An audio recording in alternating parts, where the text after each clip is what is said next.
Okay, we're going to pick up our last afternoon part of this anti-CPS system and a rally and seminar. We have a guest speaker who's supposed to be getting here shortly. Hopefully he shows up. That's Mr. Sean McMillan. You are here already. Hey, he's here. Okay, I didn't recognize you, Sean. Come on up. Come on down. Oh, sir, how are you doing? You're starting that trial on next Monday, correct? Yep. Okay, we're going to be there supporting you. So I apologize for the heat. Not a problem. We have a Hispanic church that meets right after us at 12, and that's our main sanctuary. And it's air conditioning, so I'm glad I'm short sleeve. And one of those bottles is his, so if you please give him one of those bottles. I got it for him. I'm just waiting for him to get here. And we're live on the air right now. I know. Let me do an intro. So okay, no problem. And then, if you would prefer, you can sit in a chair, or we can get you behind the podium, whichever you prefer. Whatever for you. It's totally up to you guys. I don't mind sitting, standing, whatever you want. Unfortunately, I don't stand well, so that's why I don't sit and stuff. Well, why don't we just? Is it okay to sit? Would you just sit? Is that okay? Or would you rather stand? I'm okay either way. Okay. All right. Probably sitting's better. Standing. Yes. Yeah. Okay. What we're going to do is he's on camera. In fact, come here. I'll show you. Sure. Just so you can see what we're doing here. We normally have a big camera set up over there, and it's a little bit more professional. But this is what we're going to have on him, and then I'll just move that around, and you can sit right there on that chair, and you'll be right there. All right. That's fine. Just and speak up. For my own curiosity, I didn't get a lot of clarity on exactly what we were doing. So, what do you prefer? Do you want interview style? Do you want me to just?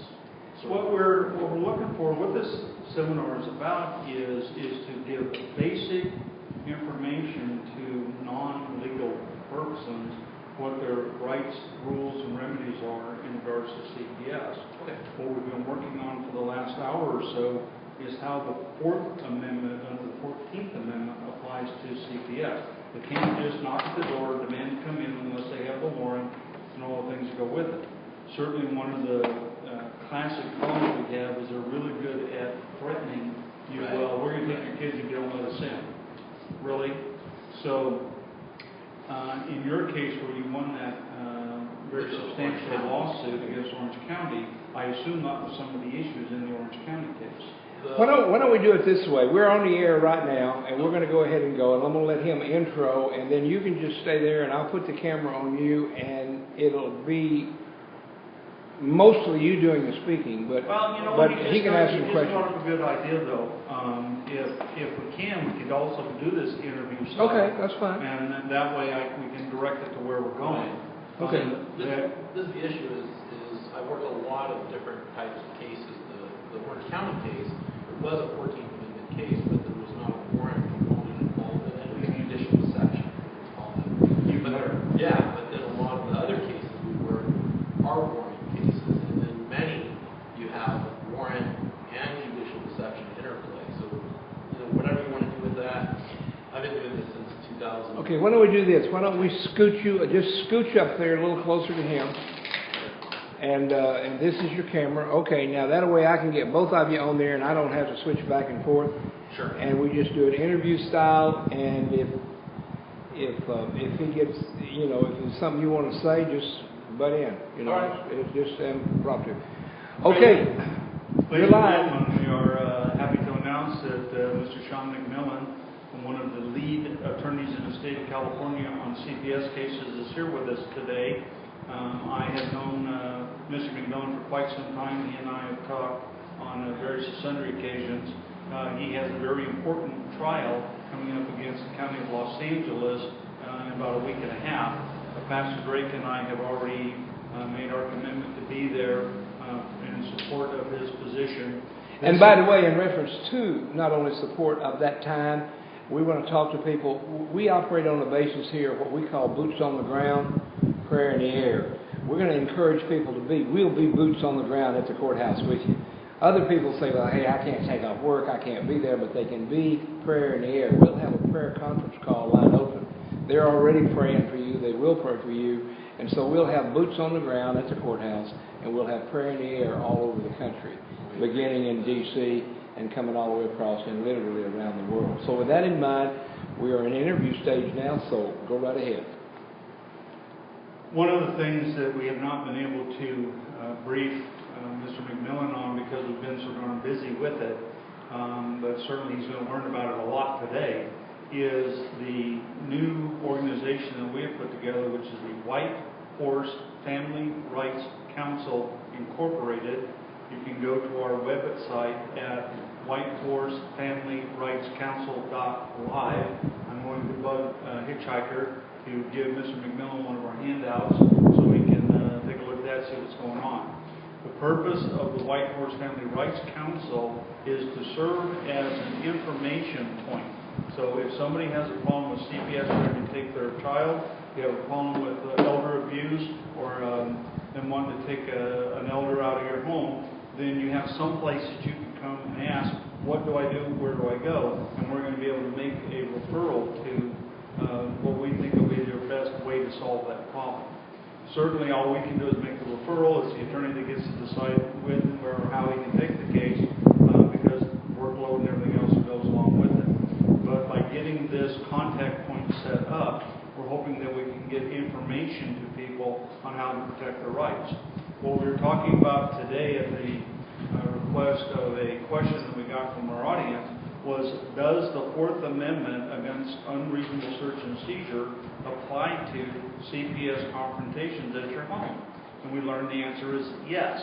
We also then learned that there's a whole bunch of really evil, nasty things the CPS likes to do to try to get around that problem. One of the things that really bothers us is in a case called the Calabretta case, one of the issues that came up was that when the social worker fills out the report on the contact and why it's necessary to remove the child from the home, they have as one of the subject lines in it, risk factors. What is a risk factor?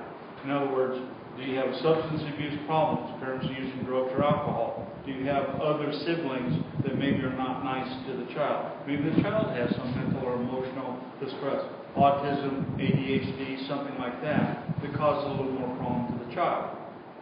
In this case, what was so bad is that, first of all, the family was doing homeschooling. Homeschooling is absolutely, positively legal.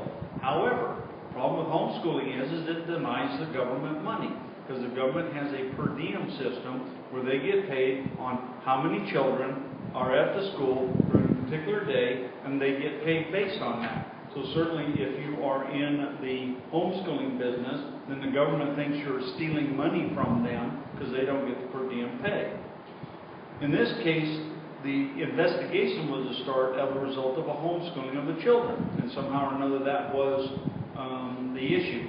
Well, it turns out the family was very religious, and the reason why you would often see the homeschooling issue along with religion is that public schools don't have a lot of a religious component. And so as a result of that, if the family says, hey, we'd like to have a school that has a religious component in it, that's why we did homeschooling. So when the social worker came out and did the study, what the social worker said was, this family is very religious. Okay, that's fine if you want to put that under a summary of information, but in this case, the social worker put it under a risk factor. In other words, the social worker was implying that the family being very religious was some form of child abuse. That's a little scary. That wound up going through a horrendous lawsuit and a bunch of other paperwork. Fortunately, it was upheld in the favor of the family, but it was still nasty, and we have to deal with that. The Ninth Circuit, in a series of cases, has ruled that the Fourth Amendment right against unreasonable search and seizures apply to a child abuse investigation as it does to any criminal other government investigation. One of the things that CPS is really good at is trying to say, well, this is not a criminal investigation, so we don't have to comply with all that stuff. The Ninth Circuit said, yeah, you do. That can be treated much like a police and criminal investigation for the purpose of your constitutional rights. Social workers are not exempt from the requirements of the Fourth Amendment when they act alone. They are not exempt from the rules even if they're accompanied by a police officer. Police officers are not exempt from the requirements even if they go to the front door with the social worker. One thing that you should note at all is that you're correct in the law, first of all, as you're going through it. But one thing that you you have to remember there's a very significant distinction between the rules that apply to police and the rules that apply to social workers. Police typically are going to be able to satisfy exigency requirements with a showing of probable cause. Most people have heard that, PC, probable cause. That's very different from the standard that a social worker has to meet before they can seize a child without a warrant. What the social worker has to do is show that, number one, the child was in immediate danger of suffering an injury, very specific injury.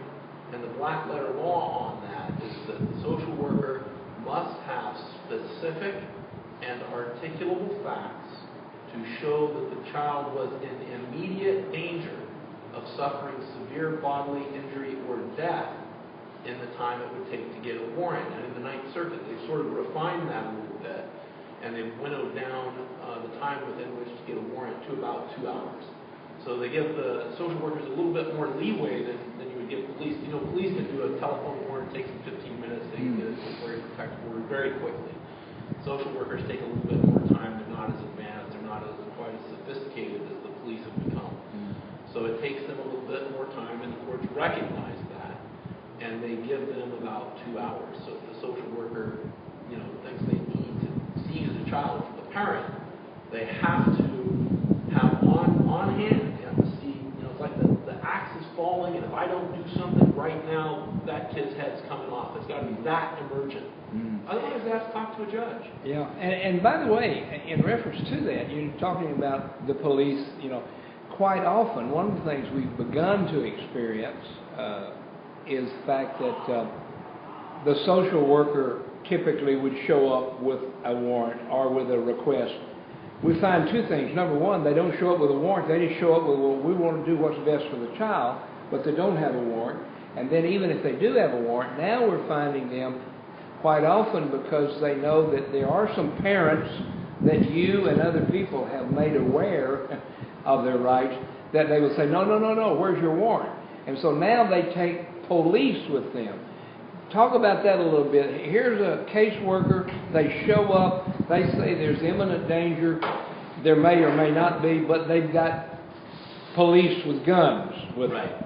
And the reason they do that is a show of force. They come in, the police are, sort of like the muscle to back up whatever the social workers want to do there. But in reality, and we just had a case here in Orange County against, I think it was Huntington Beach police, who accompanied the social worker to do a warrantless seizure. It was the Randall case. That's up on appeal right now. We settled with the county on the seizure. We went forward to trial with the police. In our view, there was some instructional error. We appealed the jury instructions, and that's in front of the Ninth Circuit. But the basic rule there is that the police, when they're called out to accompany a social worker on an investigation, or where the social worker is going to seize the child without a warrant, the police are there just to keep the peace. So if the parent still has the right to say, no, you're not coming in my house, you're not going to see the child, you're not going to talk to the child.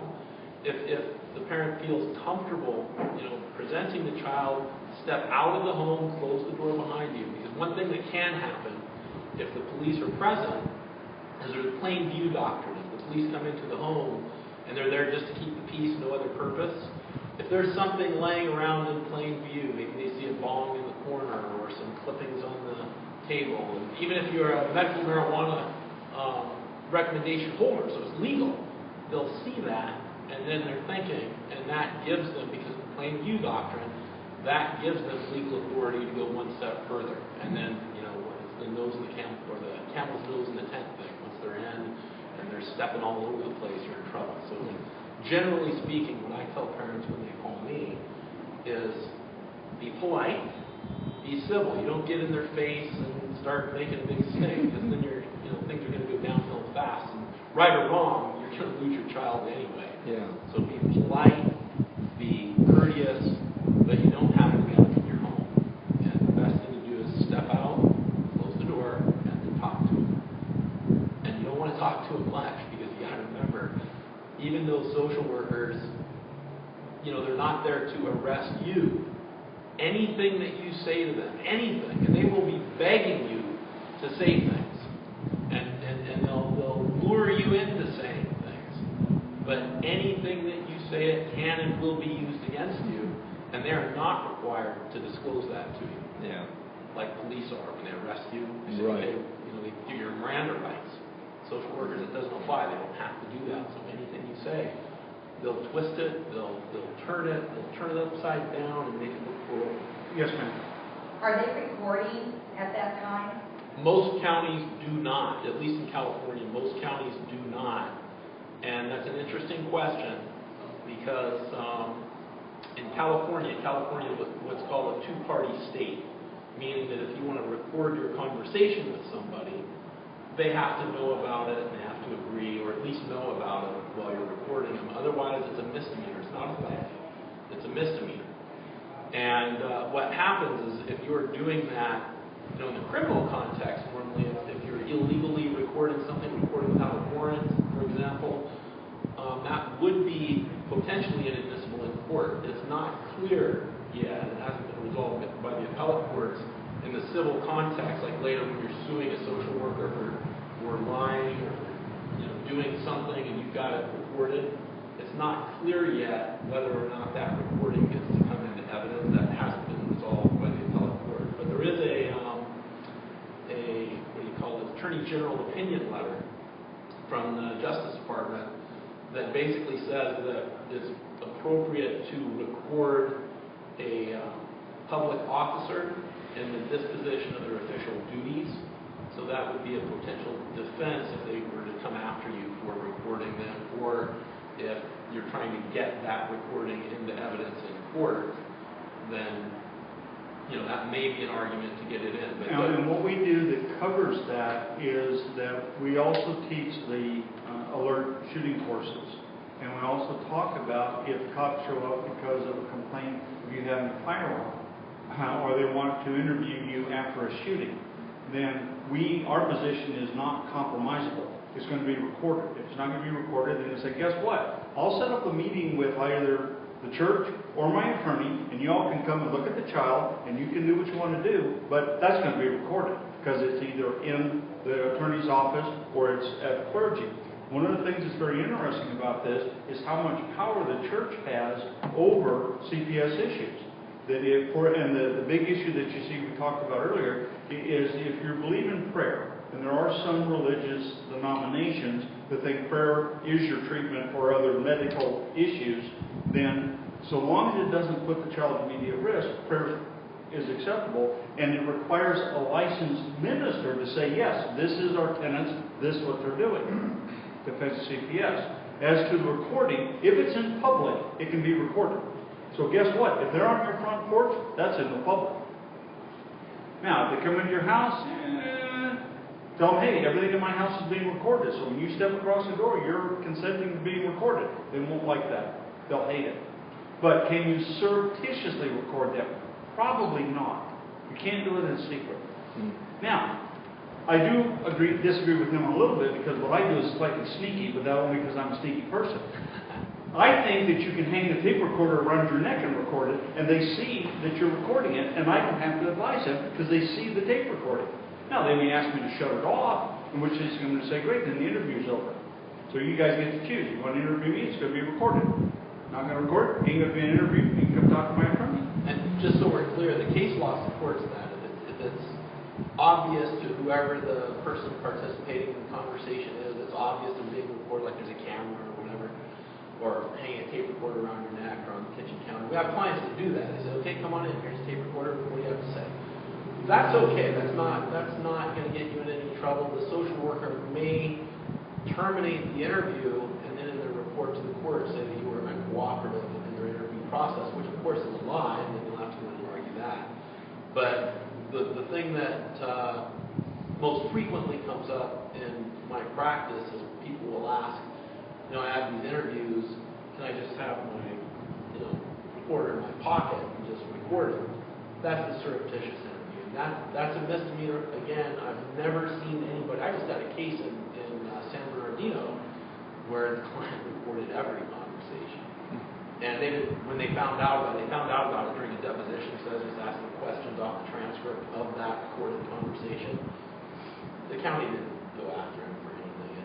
Nothing came of it. So, one of the exceptions to the Fourth Amendment rule is consent. If you give your permission, then you waive your rights. However, what you have to be careful of is they cannot threaten you to get the consent. Well, if you don't let us come in, we're going to go get a warrant. Okay, see you later. If you don't let us come in, we're going to kick the door. No, that's not consent. Anything that overcomes your right to make a knowing and intelligent decision is not a voluntary consent. Now it's coercion. They have threatened you. And that's exactly what you say. Based on your threat, this is what I'm going to do. Now you put it on record. Oops, that causes a problem. Well, and quite often what we will see is, we will see caseworkers, for example, social workers, that will say, do you want us to go get the police? You know, and that's a threat, you know, and what I've said to them, tell them, yes, please go get the police. right. You know, now you've got time to call your attorney, you know, kind of thing. We recently had a situation where we had a father and son that was here. The mother had been making all sorts of allegations on child abuse, which is where a lot of these CPS cases come from, is the parents are getting a divorce or other some problem, and so they start making false reports against each other. And so CPS, although it was an Arizona case, Arizona CPS, because they were staying here at the sanctuary, Orange County CPS showed up. And so they come get Pastor Drake and I, and we're talking to them, and he said, well, you understand this is a sanctuary, and we're not waiving any sanctuary issues. Well, we just want to make sure the child's okay. All right, we understand that, but you understand you have no authority within the sanctuary. So do you understand that? And I went, well, okay. So we went and got the child and said, all right, come on, let's talk about it. And, you know, we sat them down. They allowed them to talk. They could ask them any questions they wanted. We monitored the interview so that we knew what was being said. We took notes. We didn't record it, but we certainly took notes. And the interview went about half an hour, and they said, okay, it looks like good to us. Thank you very much. See you later. Bye. And we've never talked to them again. I like that. Yeah. Well, we've had several situations similar to that where resistance, and again, you're absolutely right, polite, kind, gentle, and I have a little trouble with that sometimes. We all do. Because I'm a big mouth, but polite and kind and gentle, and they respond very favorably, like, oh, okay, then we understand you're sort of, they don't say it, but basically what they're acknowledging is you're demanding your rights, and we got to give them to you. That's right. The other thing, yes, sir, go ahead. Thank you. The service of a removal order, say the parents are thrown in jail, they go get the kids, and you're never served a removal order. And then you find out why they took them 3 days later. And in that, none of the first petition has any of the reasons for the removal in that first petition. And if we can find out the validity of that removal order, because we think that the statement of cause may have been switched or it was never existing. There's several issues that you implicate with your question. The first issue is, at least in California, there is no go to jail, lose your child card. First of all, if you're arrested, you're incarcerated, you have an absolute right that's protected by the United States Constitution to make arrangements for the continued care of your child during the course of your incarceration. So unless, of course, the reason that you're being incarcerated is something that you did to the child. I mean, obviously, if there's an abusive issue going on there. You have to remember that under our system, the government does have an interest in protecting children, but that has to be balanced against the parent's constitutionally protected right to raise their child. So we always have to look at everything from that balancing perspective. Well, and what we did is we're part of the Interfaith Disaster Network, and because we're a sanctuary. And so one of the things that we were talking about is what services can we provide to a family if the family is suddenly faced with an emergency, the parents have got to go deal with the emergency, they have minor children, be it an earthquake, a fire, some riot, something like that. And so as part of what we tell our prisoners is, guess what? If you have absolutely no place else to leave your kids, bring them to us and we'll safeguard your kids, or you're taking care of whatever you got to take care of. And that's the parent's right. And it's constitutionally protected, including not just emergencies, but if you're incarcerated for some reason, it's your right to arrange for the continued care of your child while you're incarcerated. This happens a lot with single parents. I have one up in LA where it's a single mom. She got in a dispute with her ex-boyfriend, ended up in jail for 3 days. The police took her kids, and she's sitting there telling them, look, my mom, they live with my mom, she can handle them. They just ignored her, took the kids, gave them to CPS. CPS came and she told them the same thing. Give the kids to my mom. They didn't do it. She ended up litigating that for 2.5 years while her kids were in foster care. And that was a constitutional violation because she had the right to decide what happened to her kids when she was incarcerated. Shouldn't the first petition have some part of the statement of cause of the removal order? Of course. But now you're seeing the problem with juvenile dependency courts. Juvenile dependency courts are separate from superior courts. Normal rules of discovery do not apply. And one of the things that would drive you crazy is yeah, you have the absolute right to see that, but you may have to do a motion to order the social worker, CPS, to turn over all those documents. But is that going to be one of the first things I suggest you do? Absolutely. Get the documents. And what you do, which is really sneaky, and this is what you put in the request, will drive them nuts, is you say you either have to produce all those documents to me, or you cannot use them for any purpose whatsoever. Oops. And so now, in essence, it's what's known as a motion to eliminate. In other words, you're saying if you don't show it to me before a hearing, then you can't use it at the hearing. Yes. So, yeah, we don't have anything in the statement of cause in the first petition. Well, and that's why your 388, your response, which is called a 388 response, that's what you're going to say, is, how the heck can we respond if we haven't seen anything? Yeah, but they gave it to us. We did get it on the first hearing. Excellent. But nothing in the statement of cause is in the first petition. Now, let me ask you, because it sounds like we're mixing different procedures all together in sort of one thing. If I'm remembering correctly, you said that they had a removal order when they took the child? No, they didn't have no removal order. They didn't actually. They had to make it up later. Okay, so they took the child, then filed a petition. Put us in Better, jail. put them in Me and my jail. wife in jail. I was on the phone right before they got it. They took all the kids and made up the first petition. And then they waited till 11:30 Wait, at here, night. hang on a second. What was the reason they put you in jail? What was the Obstruction. They made up later that I was They It was a 148 acted like he obstruction. didn't say that they couldn't get the kids until 11:30 at night, when they had already had all the kids and had him in jail. Hold on, it's really hard to sort it out when two people are talking about different parts of the same chain of events. Got it. Yeah. So let's just start with the beginning first. You were incarcerated because. They said I was, but we made it up later. But They didn't tell me nothing. Basically, He's talking. road officer, very vicious, very mean, threw me in jail. They were asking me for my wife's number, where she is. I said, why? Talk to me why. They said there was allegations. I said those allegations are already unfounded where they came from. They were told by the orthopedic that they're unfounded. The lieutenant gets mad at me, walks away, puts me in jail. Is this the McDonald case? They said, if you don't give us your wife's number, you could be arrested. I gave them her number, and they called her and arrested her a block away at McDonald's and brought her to jail. And it was both in jail, and they just made up a case. And already had all the kids. This is out in Murrieta, correct? Or was it out? All the kids. LA. But it was based on the McDonald's in LA as to who was in McDonald's at what time. Thank you. This is the McDonald's case. Now we're all right, go ahead. I'm sorry. 36, they have all the kids, they know where they're at. They wait at my house for 3 hours, break in. Hold on, let me ask you, where were the kids when you were incarcerated? Right, But the police said right, 3 minutes down the street at McDonald's, waiting for me to pick up my daughter from the station. They called him. Come pick up the daughter, we did the essay exam, we talked to her, nothing was there, come get her. And then later on fabricated that was a ruse and we had a removal order. And they didn't have one. So who actually detained the children? Was it police or civil services? It would be police and then both. They both went to McDonald's and got the kids at 8:30. Did you get your delivered service logs from DCFS? When you say delivered service law, That's their contact numbers. The social workers, when they go through this process from the very beginning of their involvement in a case, say the police call and say, hey, we're going to need assistance taking these kids. The social workers open up what's called a contact number.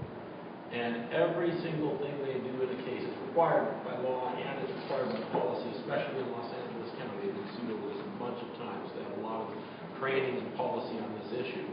everything gets written in those contact notes.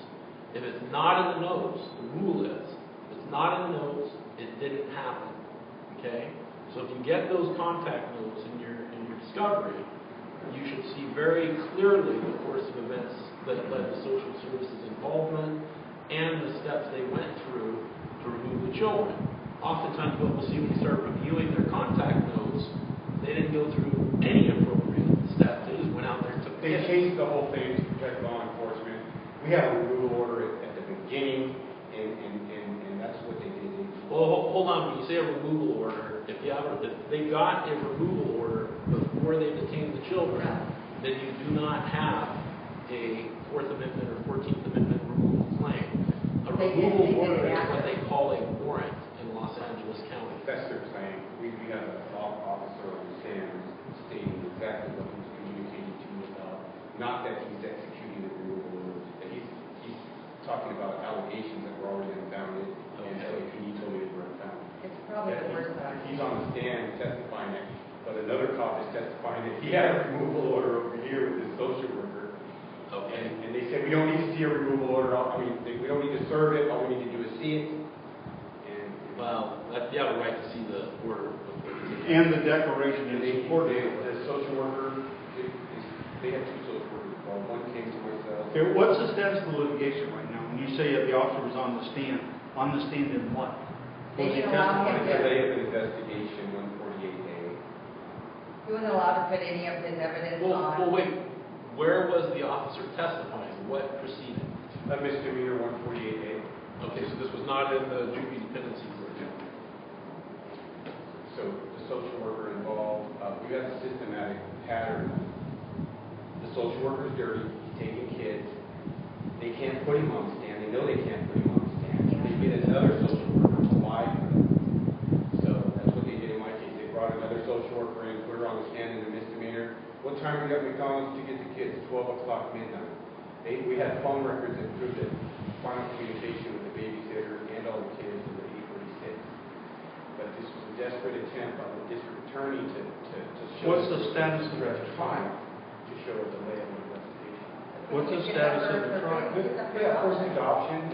My son's with my wife. No, okay, I'm sorry, let me ask you a question. Well, 148 is a criminal case.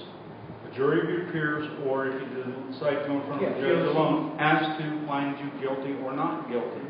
Has there been a finding you guilty or not guilty in that case? It was guilty. Yeah. Okay, so that's the 148. Is that up on appeal? No, she never filed an appeal. Well, wait, the 148, was that against you or her? Yes, me. Okay. Then who's she? His wife, Yeah, they let her go. they let her go and then said she was never there. Okay, again, have you filed a notice of appeal in your case? Yes, and just a bum lawyer doesn't file on time, files a motion to reopen, it's denied, moot. There's no appeal.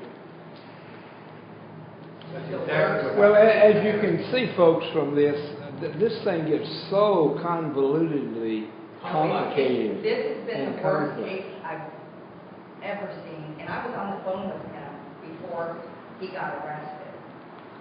And they claimed that he wasn't under arrest, he was just being detained. When I say the social worker is a pattern of him taking kids illegally, he took some other children, he went on the stand and said he didn't remember why he took them. That lady got her kids back. In my case, my lawyer would not put him on the stand and ask him anything. No social workers were cross-examined in my case because my lawyer was...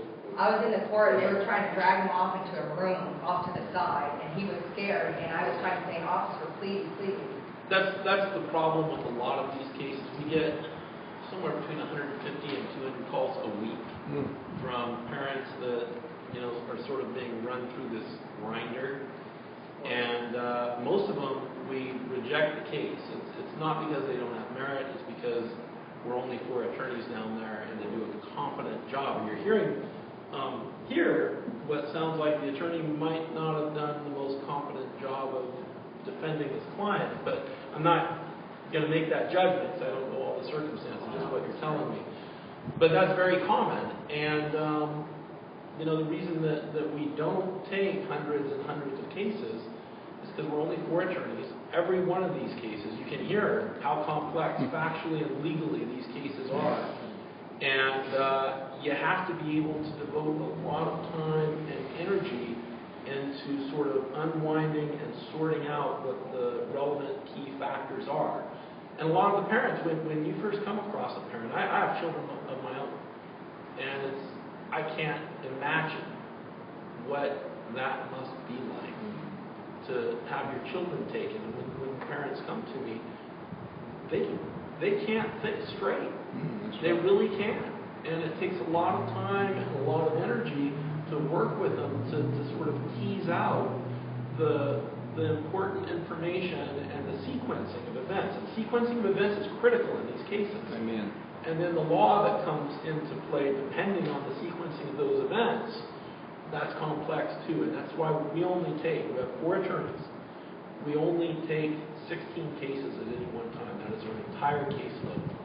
And we get every year thousands of people that are looking for help. So what I've done is I've opened up a closed group on Facebook, and what we do is we take all of our winning, or the losing work product doesn't help anybody, so we just put the stuff that we win up on the net, so that people, parents who can't find counsel, or even new attorneys, or even older attorneys that are looking to get into a new field of work, they can get up there, they can pull down templates, they can pull down some of our resources, our research, the stuff that we've done that's won. We do a lot of our own appellate work, so there's a lot of appeals up there, a lot of appellate decisions, and we'll help them out to the extent that we have time. What I would suggest to you all is, under the heading of the White Horse Family Rights Council, set up an appointment whenever this week is comfortable for you. I'm busy tomorrow, but the week come up, bring all the documents in and let us look at them, and then we can figure out where to point you to. Oh, well, he's pretty well organized. We all worked on it. Linda worked on it. Understand, all you have to do is call and set up the appointment,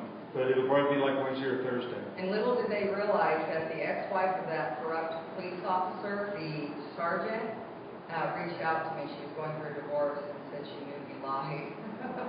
Like I said, I know more about this case than you realize, because it Well, was by somebody else. One of the things that we've done, and of course I know this sounds self-aggrandizing for us and our organization kind of thing, but one of the things that we've done, see, I've been dealing with these kind of cases for like over 25 years now. So I'm not an attorney, and I'll be the first one to say that, but I do understand the law a little bit, and what we've understood is that when it gets so convoluted, there has to be some time out, if you will, and that's where we fall in the category, not giving legal advice as what Mr. Davis does, but getting them to say, hey, let's think through this thing, let's play through this thing, let's settle down, let's get a grip on it and find out what's going on. And quite often, that's what really is needed, very much so. So please let us help anyone. We want to pray with them, we want to pray for them. We've been working on this for a long time. We've won a few cases, we've lost a bunch, but at the same time, it's something that is so convoluted and can be so emotional that there needs to be, quote, a time out, and let's settle it. Let's figure out where we go from here. I get people mad at me sometimes because they call an attorney, not necessarily yours, but they call an attorney or a law group, and they say, we're not taking any more cases. We can't take any more cases. And I said to them, hey, look, those guys know their workload. And yeah, you'd love to have them take one more case because it's your case. But then they don't do a good job for anybody. That's right. So let's work there. Let's go back to the issue, because it's something that I know about, which is this term exigent circumstances, which unfortunately is the big gateway that they walk through to get around the Fourth Amendment. In my case, because I was teaching bomb and arson investigation for the federal government, we know that if a house is on fire, that's exigent circumstance, fire department doesn't need permission to go in. If there's bomb material inside, that's an exigent circumstance. You don't need a search warrant to go in. It's an emergency.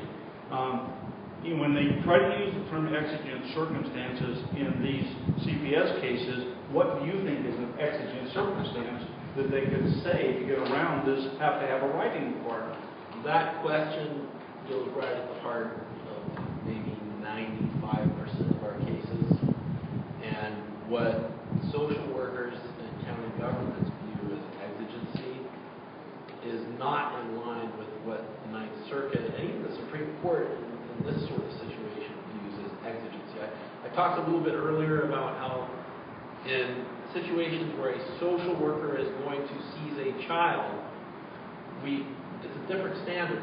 With the fire department, with the bombs, all you need as an officer of the government to go in under exigent circumstances and where that's going to be bought off by the court is probable cause. You don't have to have, the specific articulable belief. It's just probable cause. If the government wants to come in and take your child, it's a higher standard. Remember, that's a serious, fundamental protected human right, the right to parent your child, the right to maintain that relationship. So what the Ninth Circuit has done is they've said again, and this is black letter law, you have to have specific, reasonable, and articulable facts to show that that child is in immediate danger of suffering, and this is key, severe bodily injury or death in the time it would take to get a warrant, which we know is about 2 hours. So with that standard in mind, what's an exigency? The Ninth Circuit has said, in the case it's Mabe versus County of San Bernardino, they had a child, a little girl, who had been reported that she was, I think, was being raped by her stepfather, molested by her stepfather, in the evening on like Tuesday. And the social workers go out, they investigate at school later, they were at school, and it's like noon. And what the Ninth Circuit said, and they took her, they grabbed her without a warrant. What the Ninth Circuit said under that circumstance is, hey, wait a minute. You had 6 hours. That was plenty of time to get a warrant. And they were liable. They had liability for not only the Fourth Amendment violation against the child, but the 14th Amendment violation against the parent. Because remember, the Fourth Amendment is a personal right. It's personal to the person who sees. The parent can't pursue a Fourth Amendment right on behalf of the child, but they have a corollary and identical 14th Amendment right to the continued custody of the child. So you still have to get a warrant. They still have due process rights in that regard. Yes, ma'am. Yes, one of my questions, the safety risk assessments, when parents are asking for their, all their forms or everything that they have, the reports and stuff, they're leaving that safety risk assessment out, which clearly shows that the child should have been removed, is what I'm thinking. Let me guess, the safety, you have or do not have the safety risk assessment? They're not giving the safety risk to, a lot of parents are refusing. And You need to demand it, because the safety and risk assessment, especially, actually all the counties, there's two different systems that they can use in California. One's the CAT system, CATT, the other is the SDM system. It's structured decision-making tools. That's where they do the safety and risk assessments. And they pay a lot of money. The counties pay a lot of money to these private companies to actually do research-based analysis of the data and generate computerized tools so that the counties, when they're making these safety and risk assessments, can have consistent, fair, well-reasoned decisions, right? So we're paying all this money, all this taxpayer money, so we can have consistent, sound, fair decisions. What they'll do on the risk assessment, this is a big issue in the case we have coming up in LA, is the investigating social worker goes through this structured decision-making tool that we pay a lot of money for, that's scientifically research-based, and the tool generates a proposed outcome. The tool says low risk for abuse, moderate risk, but because of the stressful relationship between parents, do not promote to a case. That was the original recommended outcome from this expensive tool that we buy to make sure we have fair and consistent outcomes. The mom got in, actually not even the mom's father got in a dispute with the social workers in a team decision-making meeting, and there were some heated words exchanged. And the social workers, instead of being the trained professionals and just setting that aside and moving through the meeting, they took a break. And they came back and they said, okay, we're done, we're taking a kid. And the supervisor, remember this structured decision-making tool, the risk assessment, had already been done and said, don't promote to a case, let's just monitor this thing. The supervisor came back in the next day. They have what's called a discretionary override. And she exercised a discretionary override to raise the risk assessment to high and then promote to a case, because they will only promote to a case if it's a high risk. So she had to actually modify the risk assessment to high before the program would let them promote. And then, we asked her, well, why'd you do that? Well, we didn't know what was going to happen. That mom, she could have done anything. Which raised another issue. Under the Ninth Circuit rule on exigency, speculative injury, speculative danger is an insufficient basis to seize a child. So if you don't know what that specific injury is going to be, you can't grab the kid. Dave, that brings us up to another interesting phrase that they love to use, and maybe you can help us with it, because I can't give a good definition. And that says they love to justify everything using the phrase best interest of the child. What the heck is that? I happen to think keeping the kids with the parents is in best interest. They're saying no, it's not. What does the best interest of the child mean? I have to be really careful here. Uh-oh. Because I have a tendency, and I'll be candid with you, I don't have the best view of government. I don't have the best view of this particular agency. I'm very critical. And You're amongst friends. You're amongst friends here.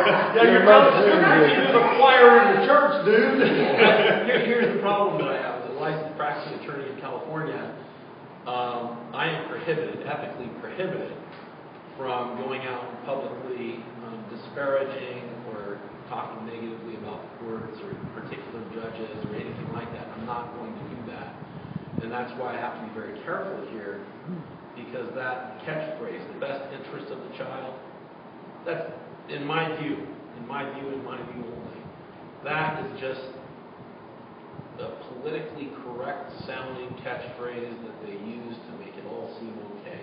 Well, I think you're absolutely right. And of course, we've experienced that, because even I'm in a real awkward position in the sense that I'm not an attorney. I am a pastor, but because we have... You can say anything you want. Well, yeah, but at the same time, we're criticized as well, because we do take some pretty strong stands. I remember, for example, here in this county, when the supervisors and the social workers thought we were the next best thing to slice bread. I mean, because we were helping so many people and so many kids, and now I'm terrible because I interfere, and the difference between what is the best interest of the child, and I have a tendency, of course, as we work together, I have a tendency to say that the best interest of the child in most cases is to stay with the parents, even if the parents are questionable for whatever reason. Those questions can be answered, they can be worked through, and the best, because, when you look at it from the child's point of view, never mind mine and the parents, but from the child's point of view, here's a 10-year-old kid that loves their parents, even though their parents may not have been perfect, and now all of a sudden they don't get to be with their mother or their father or either or, so it becomes the best interest of the child, they're saying, is really not. Okay, you had a question, and then I want to put my 2 cents with it. Well, they say the best interest, and if you notice, I think it's a lot of copy and paste. For fact, because when they closed my daughter-in-law and my son's case out, they had a whole other child's name. When they closed, I asked her, did you have another baby? But anyways, when they closed her case out, there was another child's name. I'm like, oh my God, who's that? But I noticed that all the reports for when they go to do a visit and the parents report, they'll say for the foster, that the children are bonding with the foster, and I can see that that's going towards adoption. We call that the bonding dodge. They all do that. Yeah. And in every case I have, every one of them, there's always a line in a report somewhere that says how great the kids are doing in foster care, or how great the kids are doing with the mom or the dad, or wherever the kids are placed, and how there's this great bond developing. What happens? Cases are staged, so there's a 6-month review, a 12-month review, an 18-month review, and in 18 months, if you haven't got the issue worked out, you're probably going to lose the kid. And what they'll do is you'll start seeing this bonding coming up more and more frequently as we get closer and closer to a deadline, because at 18 months, the federal funding stops. And unless there's a good reason for it, the federal funding stops, the county has to pick up the tab. And so that's a big, big issue for these guys, and that's one thing actually reminded me on the best interest of the child. Under Title 4E, we actually have a funding grid that we got out of County of Los Angeles. They train their supervisors, but not the line workers, which is odd. But they train their supervisors on this funding grid. And at each stage in the case, if they don't get a very specific finding from the judge, the county loses funding, both from the state and federal government. That's right. And then another thing that happens is that overall funding bucket of money is driven by the number of kids that they have in the system. That's the matrix that they Didn't we talk about that the yesterday? system. I think we talked about that yesterday. We did, and we talked about it from the fact that I've literally had, again, because of my somewhat removed from it, I've literally had caseworkers come and say, you got to pray for me because I'm being leaned on. My caseload is not big enough. You know, and they're basically threatening these workers that whether you have a four on there or 6 or whatever, if you don't keep that up, if you don't increase that, then we're going to do away with your job. So it not only is money that they lose, but here's a person about to lose their job because they don't have more clients. Yeah, that doesn't surprise me. In fact, there's a book out by Julian Dominguez. He used to work for Los Angeles County Department of Children and Family Services. It's called A Culture of Fear. And in his book, he talks about exactly what you're describing right now. He worked there for 20 years. Now, those are the sorts of pressures that some of these workers, you know, not all social workers are evil, horrible people. Yeah. But even when you take a good person and you put them in a situation where, you know, they're going to lose their job, their house if they don't have a job, and they have their own life pressures, and it's going to cause them a lot of trouble if they don't just, you know, go along, get along, do what they're told. Yeah. They'll do horrible things. That's right. They'll feel bad about it, but they'll do it. So, not to ambush you, because I would never do that to a fellow attorney, but are you familiar with the Griffin versus Wisconsin case? no. Okay, then here's why this is good. The issue in the Griffin case was probable cause and best interest of the child. So both those issues go at the same time. This was a 1987 Supreme Court case. No, it's the United States Supreme Court. Supreme Court, okay, good. You know, this is a Supreme Court case. In other words, the juvenile judge's decision on whether or not they issue the court order, the warrant for seizure, is a legal one. It is not based on the best interests of the child or personal feelings. The United States Supreme Court has held that the courts may not use a different standard other than probable cause for the issuance of orders. Griffin versus Wisconsin. If the court issues a warrant based on uncorroborated false information, the warrant will not survive judicial counsel or challenge in higher courts. You know, do me a favor when this is over, because I don't know that case, and if you can send me the site on it, that would be great. Well, I think probably do that before you start, right? You know what, I'm glad you mentioned it. And as you can see, we're getting into this CPS stuff. So whatever I can do for you, I'd love to help with this stuff. Excellent. I appreciate that. Cool. Do you do these types of cases? We get involved in them, but only from the logistics point of view. Well, we point them in the right direction. I'll use the term law firm, but it's not really a law firm yet because I'm still fighting the state bar. But Litigation Logistics Group Incorporated is the corporation that Pastor Drake and I do this with. And our job is to either find resources for the parents, an attorney or whatever. We're very good at investigators. He's a criminal licensed private investigator. I was retired law enforcement for 30 years. The other thing we do is we come up with really weird solutions that we've been successful in selling the court on. And the latest one was this Arizona case. And it was interesting because it wasn't directly a CPS case. They had hired a private attorney to represent CPS. That's interesting. Oh, it was very interesting. She turned out, one by the name of Powell. And she turned out to be very nice. And so what we wound up doing, he said, look, we have a deal we'll offer you.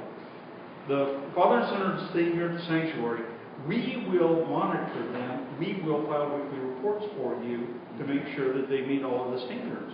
And so the court literally appointed White Forest Family Rights Council as the monitor for this child and the father, and we filed weekly reports. That's great. And we're just in the beginning stages of that, and unfortunately, in that particular case, it was a good thing all the way around. The dad was trying to get his kid back and so forth. But then, in the midst of it, even after we were pretty successful, the dad went belly up, and The concept, I mean, that's actually really good. Well, what the father was unhappy about is in a very bizarre exercise of judicial discretion. The judge gave us powers to give him orders as a private counsel. And we're saying he has to go to school, you have to give him these sort of services. And the child was a little bit autistic, a little bit of ADHD.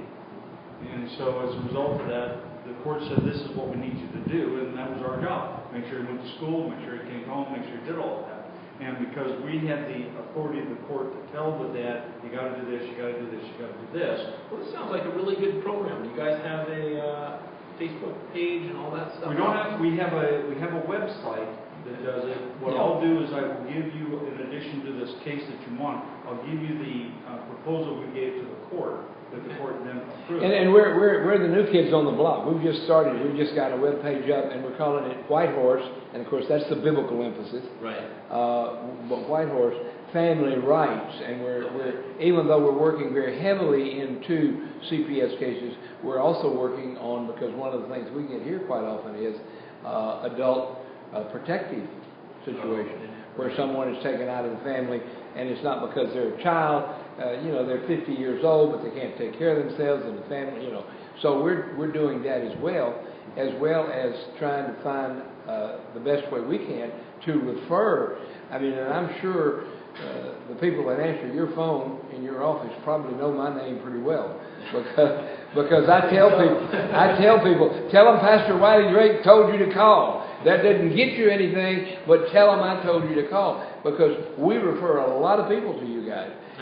And I tell them, and another good friend of mine who's down here now, but he was in Sacramento, and but that Pacific Justice. Yeah, Pacific Justice Center, sure. And we did a advocacy brief for them. We refer a lot of people to them as well as private attorneys.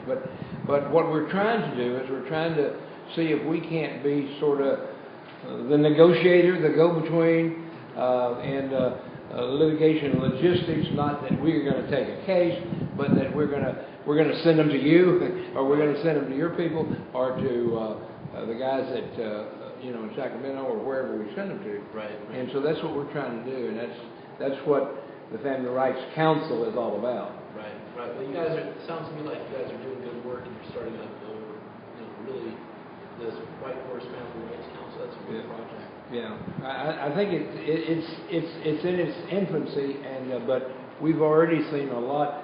I get calls almost every day saying, "Hey, we understand that maybe you guys can help us," and I try to make it very clear to them that I'll refer them to you or refer them to the guys at Pacific Justice or someone else, but that we do want to pray with them and talk with them and share with them, and I'll give them my opinion, because I can do that. Right. I don't have to worry about getting accused of practicing law. Right. I can say, well, I've seen this happen, and so forth. Do you know Rachel Raymond? I do. We've been trying to help her, and she's just overwhelmed. Yeah, she's got this. Her heart's in the right place, but it's the same problem that I have. There's literally thousands of people out there. And that's just in Southern California. I'm not talking about the nationwide aspect. We get those too. But there are so many out there that the attorneys that really focus on it, that really get good at it, people get to know who they are. Oh, yeah. And you get inundated, and you want to help everybody, but you really can't. If we did the work that we do, if we did it for everybody that called, I'd be dead. Yeah, I couldn't do it. You have to, in order to do, top flight, competent work on complex cases, both factually and legally complex, where generally you're in the king's court attacking the king. So you already have an uphill battle. Yeah, for sure. You cannot get overwhelmed with the work. And I understand Rachel is, her heart's in the right place, and she wants to help these people. And it's hard to say no. It's really hard when you have a mom on the phone and she's Well, and her completely problem also breaking is she down. does a lot of pro bono work, but she's not able to pay her bills. Yeah. Because she does a lot of pro bono work. That's what happens to all of us. We do a lot of pro bono. I know. I got a question. Yes, ma'am. Why couldn't we come up with some kind of solution that when there's a lawsuit that she's going in and helping these parents to get their paperwork, which I realize that she is doing at this point, but then they sign the parents sign that once the lawsuit, then she gets paid. You know, so that she gets paid. Certainly a retainer agreement has that in it, but that's the problem. The problem is that unfortunately, the way the system works, you have to win the CPS case before you're going to win the other case. For example, in his case, if he wanted to try to file a false arrest, false imprisonment type case, he's got to get the conviction overturned first before he can do that. Now, he may have a great malpractice action against the attorney for not doing what they were supposed to do, but you have to be careful how you word that. So that's a Sixth Amendment issue that we could go for days on that. We ain't going to go there. Can you file on that? Like I said, bring all the paperwork in Wednesday or Thursday and let me We look have at it it. here. Like I said, Wednesday or Thursday, we'll look at it. That'll get us off on a different route. We're going to stay with CPS today. But can he get another hearing? I said CPS today, and then bring it in Wednesday, Thursday, and I'll answer those questions. We're going to keep with CPS today. Yeah, and one of the things that we're finding is that everybody gets inundated. Since we put White Horse together, I say put it together, it's been going together, but since we put it on Facebook and put it on a webpage, hardly a day goes by,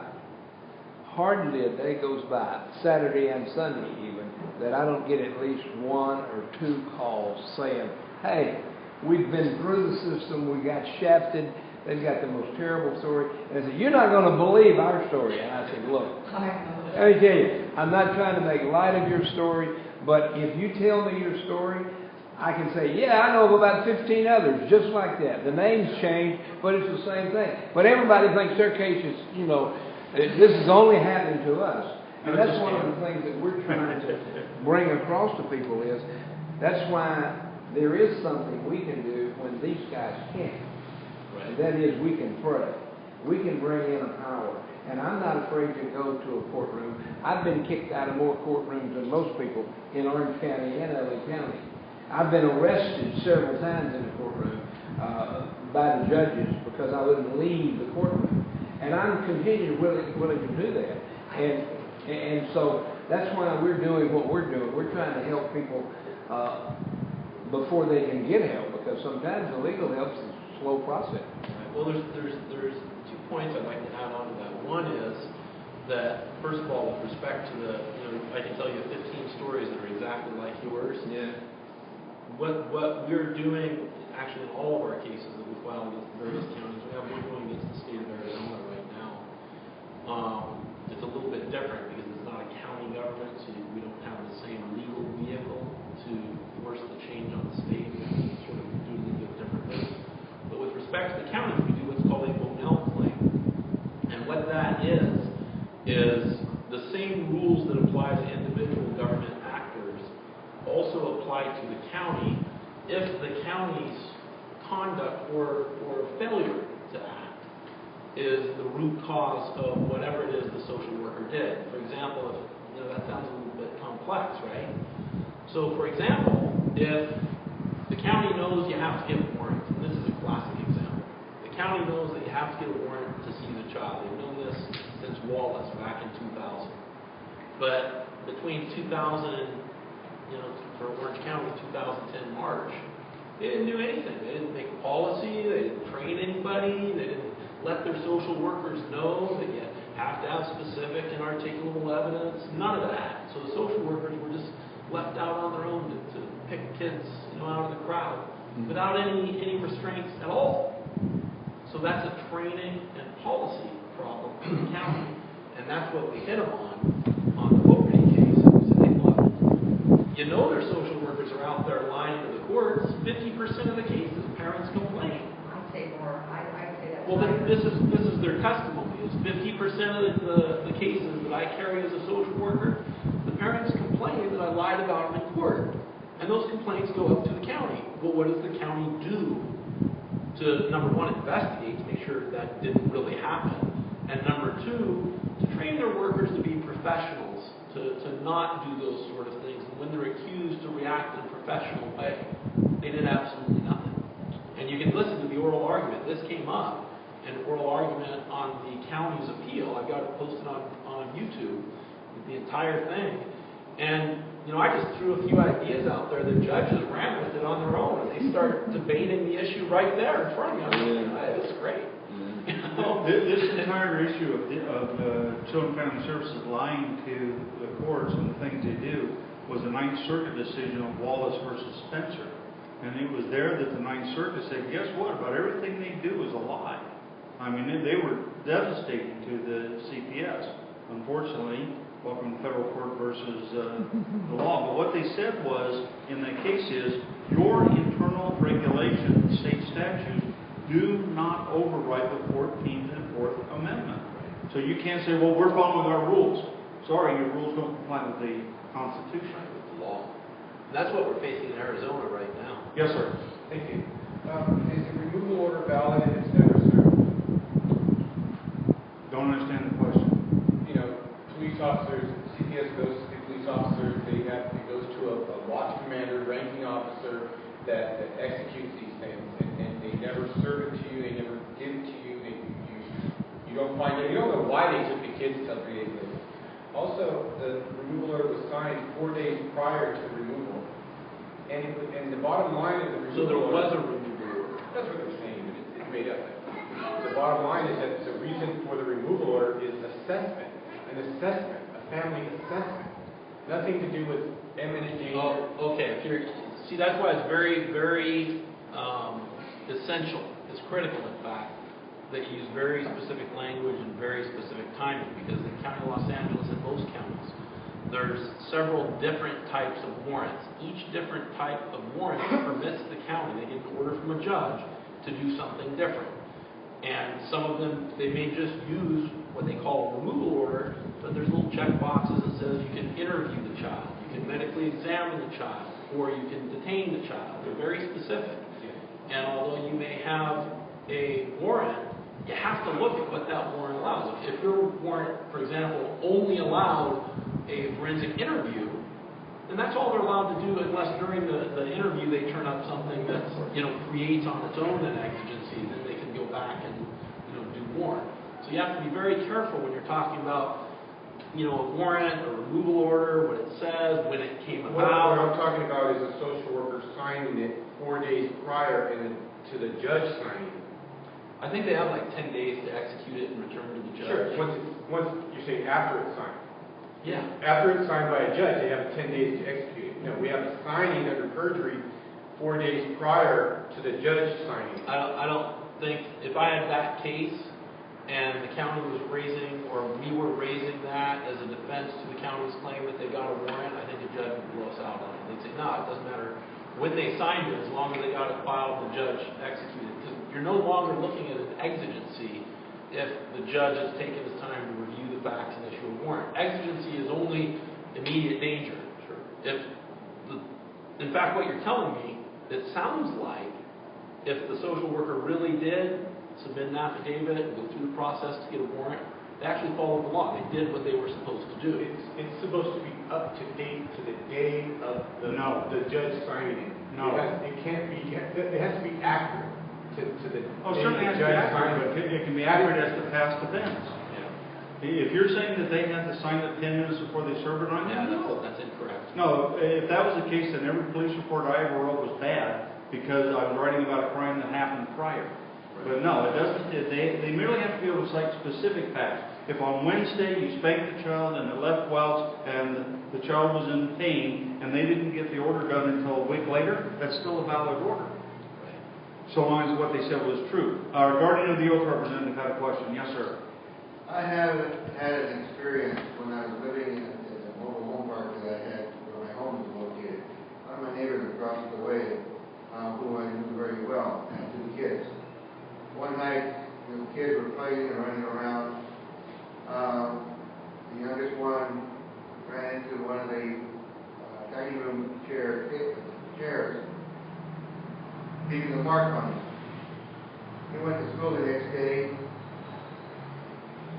school noticed the mark and that, and called CPS, indicating that the child looked like he had been abused.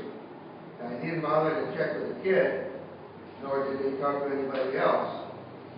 And at that point, the child protective service came into the picture. Now, the police that evening came home, came to the house. The mother was there. The father was involved. They were using the father as the excuse. But they talked to the mother, and I'll take that back. The father was at home. The police came. One police officer talked to the father. Another police officer was talking to the son, without any other adult being present. Now, is that normal? How old was the son? I think it was about 7 or 8 or... That's an oopsie. Pardon? That's illegal. Yeah, that's an interrogation. Right. And but what you just brought up, and what I'm going to ask our expert about is, tell us about the problem of mandatory reporting requirements, because that's what you're talking about. Is the problem? That's the first one, and the other was that CPS representative came to her house.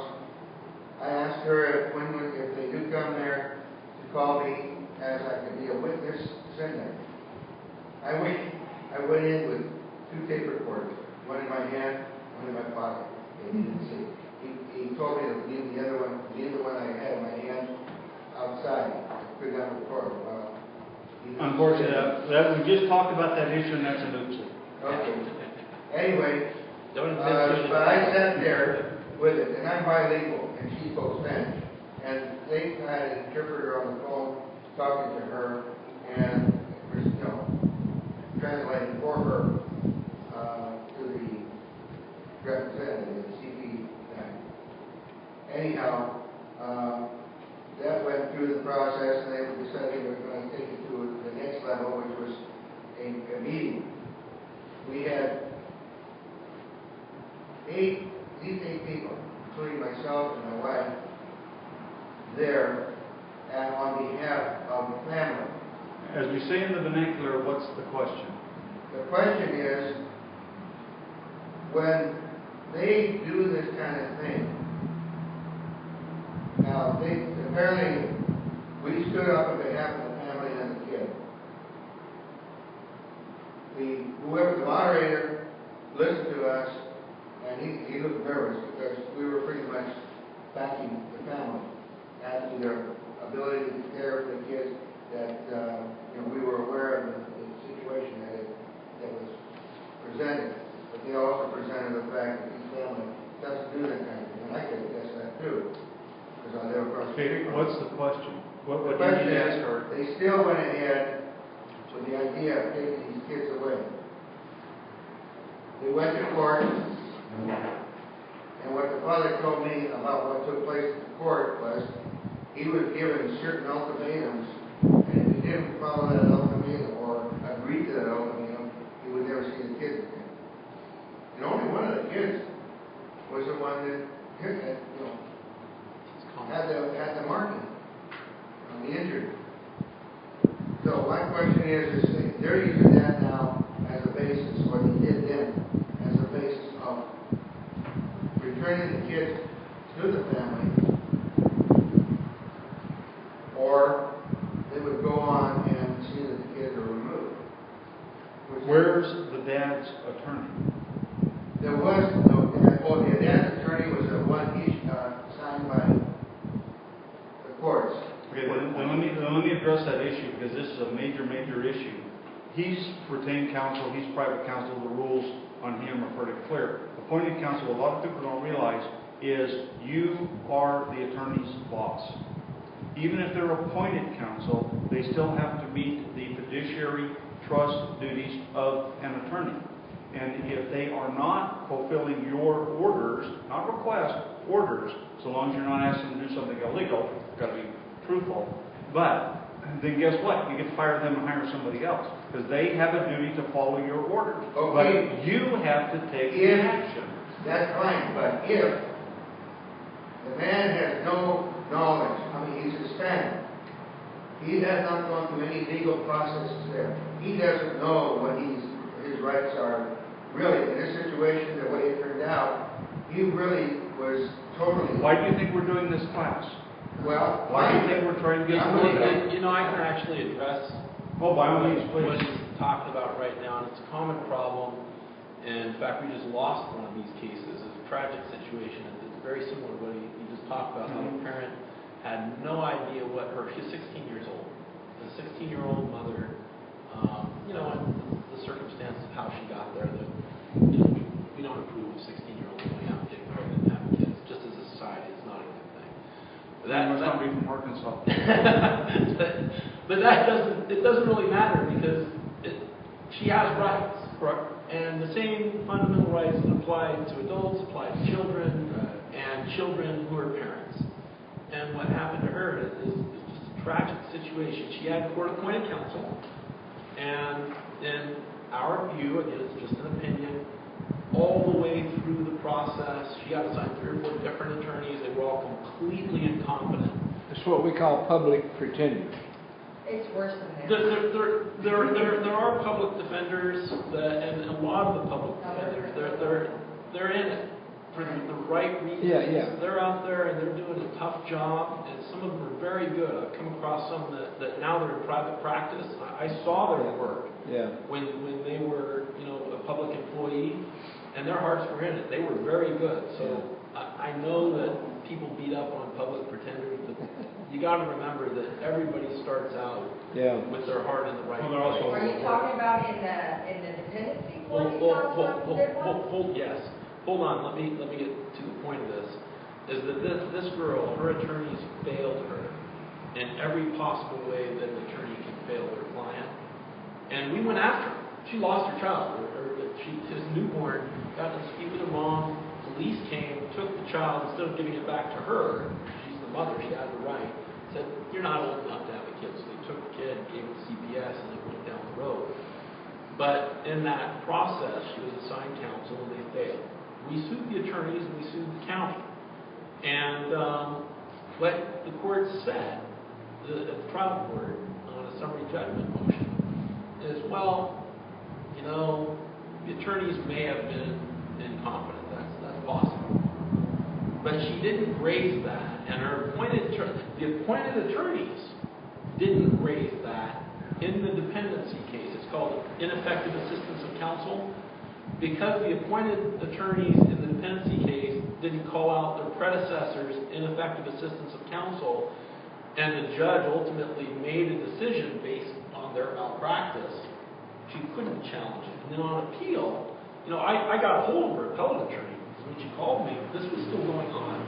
And I talked to the appellate attorney. I said, hey, you know, you got to do what's called a writ of habeas corpus on this, because the appellate bench, they only get to look at the record that was made in the trial court. They don't get to look at all the extra failures, the extra evidence and stuff that's not in the record, that the attorneys, through their malpractice, didn't put in the record.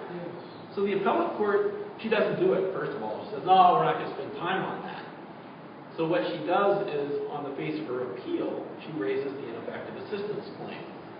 But again, remember, appellate courts are restricted in their view of the evidence. They can only look at what was presented in the trial court. They can't look at the extra material.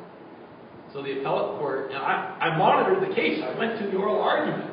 One of the justices asks her, so I guess we're going to see a writ of habeas corpus filed soon. And she never did it. And this woman lost her baby, and the appellate court on our case, they said because it was the ineffective assistance was raised on appeal, that's collateral estoppel. You cannot sue these attorneys. And that's a published decision, just came out a few months ago. I'm glad Norris had a question, sir. Yes. Yes, go ahead, sir. What can you do about, like, what you're saying about, you know, incompetent assistance? When I had a case and I wanted to terminate my lawyer because he wasn't raising the issues that were supposed to be raised, and he wasn't putting no evidence in. So I told him, I go, I want to fire him. And so talk to the judge, and I go, hey, he's not representing me. He's not bringing forth any evidence. You know, he's saying that's not important, that's not important. I feel that it's important. The judge goes, I'm not going to fire him. I think he's doing a good job. And then you immediately file a notice of appeal because you're entitled to represented by the counsel of your choice. You immediately file a notice of appeal. Or a writ. Or a writ, you can do either one. No, you can't do a notice of appeal on a 6th Amendment issue. I assume it's a criminal case. No, it's a child custody. Oh, it's a CPS case. Yeah, then you have to do a writ. You have to do a writ. Yeah, well, what they did is they were running me over on everything, and even like they got to terminate they weren't even off the services staff because they had 5 things I had to do, and I wasn't even charged with anything. You know, I was the one that brought everything to the attention. I was already, making a safety net. I had already brought it to the attention. I was already working on, filing. I filed before CPS started in Riverside. We were from LA, so I had already filed a case in Riverside to take her, child, for child custody. The CPS got picked up into the case, which they had my number and everything if there was a problem. Well, they just ended up taking my kids and putting all these lies on me, and then I'm going to court. And they're like, well, you got to go see your management. You got to see this. You got to see a psychologist. So they had me jumping through all these hoops. Plus, my back was out, so I got to maintain, full-time work, and then jump through all these hoops. And then my lawyer wasn't doing nothing. And they just ran me over. Well, the case was just I refiled. Appealed it, and so that was like around. Thanksgiving time, and then so by this March that just passed, they said they affirmed the they affirmed it, and like you said, they wouldn't put no evidence in. So my case, they're not going to be able to see any evidence because they weren't putting any in. And that's the problem. That's now why we try to start suing. Now they're dealing with a super angry dad. You know what I mean? Because I didn't have these kids to be brought in to be subjected to that. They were the most highest, like super educated and for the system and for not for the system, but for the people, God's word, doing things right. And so now, and as far as I'm concerned, like God even just let it. I did everything I could. I'm in multiple churches, and they all say, oh, just pray. Oh, God will take care of it. Meanwhile, I'm on the buses out to Palm Springs. They put my kid in Palm Springs, and then they want to send me out to Bakersfield. Separate. Do you still have visitation rights in the case? No, they did that all in the beginning. Like, I had a visitation, but while I'm doing all the program, they wanted me to drug test in Riverside, and I go, look I got the job, I got these programs, I'm just finishing up these programs. There wasn't even programs that were eligible for me. I had to work my butt off while I'm working to find these places. And I'm calling all over the park, people that are on the books, that are dealing with this, the ins and outs. I'm trying to I'm on the internet contacting, lawyers. I'm trying to do all I could, but, my back was out, and that was making it super hard. I'm at work, my back is out. I'm just holding myself together. My kids were keeping me going, and they just railroaded me over there at the court and lied all over me. But CPS did one, I made all my visitations, recorded them, but CPS just ran all over me, Well, that's. And now what can I do? Because now it's been March, and my appeal is done. So now I got a big giant box of paperwork from all this that really can't do me nothing, and I'm super heated, and I'm not letting this go. Did you go to habeas corpus on ineffective assistance? Because generally in criminal cases, if you have an appeal going, you can't do a habeas corpus till the appeal is done. The way it works in Judy, we actually did an analysis of that. This is what we're doing is it's sort of off base, but I'll get back to the point of the question. Is as we're doing more and more of this unwarranted seizure litigation, all of the counties where we work, from Kern County down, are starting to adopt policies, starting to give training. They're really getting punished for these warrantless seizures. So it's a big incentive for them to start figuring out what the law is and cobble together some policies and some training comply with the law. So what that does to my practice is it means we've been successful. That's why I got into it, was to get these people to change. Yeah. And as they're starting to change, we have to start looking at, different aspects of what they're doing to see where we need some more change. You have a question? Yes, and this is important for all parents. Do you recommend that the parents bring and correct those reports? And if so, Yes. once they do, I agree, but once they do, I've noticed many of the court appointed will not put it on record. Now, That goes back to what he was initially saying, is that your attorney, his duty, actually his ethical duty, whether dependency attorney, criminal attorney, civil, whatever it is to be a zealous advocate, and that's statutory. The law says you have to be a zealous advocate. Part of being a zealous advocate, you also have to follow your client's instructions, so long as they're not instructing you to violate the law. So part of being a zealous advocate and following your client's instructions is when you have evidence that would exonerate your client. I mean, what does a zealous advocate do with that? If they're adhering to their duty, they jump up and down and say, Judge, wait a minute, stop, hold up. Something's going wrong here. Got to fix it. That's what they're supposed to we're do. having a huge problem in the courts as well. These courts, are they being recorded inside the courtroom? And can parents get a copy? And I know you get asked this a lot, and I'm going to ask it again for those that need to hear this. There's no recording permitted. In fact, most courtrooms, when you go, in fact, the Judy courts, I'm saying the courtroom itself having their own little recording going on. some do depending on the court. I do not believe juvenile dependency does. All they have typically is going to be the court reporter. And the problem we see a lot, well, not human error, is the courts, again, I'm not bashing the judges or courts at all. People make mistakes. But the judges frequently, what they will do is when we're, addressing a touchy issue, they'll go off the record, go back in their office with the attorneys, and whatever happens back there is not reported, it's not on a record, it's whatever. Is there something we can do to probably move to change that? Legislation is the only answer. Not necessarily. There is another sneaky thing you can do. I used to be a court reporter.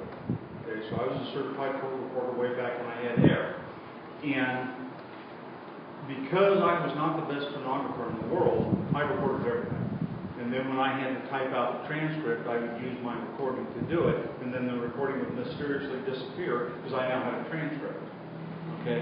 So there's nothing wrong with you asking the court reporter, did you record this? And the court reporter has to say yes or no and stuff. Then, where one of the things that's unbelievably important, and this is something that people, it amazes me that people, even though it says so in the back of the transcript, when you get handed that transcript, you have 30 days to go through that transcript and say, this is wrong, this is what it should say. This was never asked. You need to go through and correct that transcript, but you got to do it in 30 days.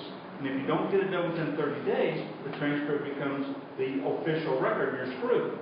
So that last page where it says, make sure that this is correct and let us know, then you have to file objections to the transcript and list by page and line what's wrong with it. A lot of work, but you got to do it. Right. In the state of California, we have a lot of forms for the parents, which is terrific. However, when the parents try to address this with the court appointed, of course, they're not wanting to follow through. Now, I know you can do your declaration or affidavit and write it out and your corrections.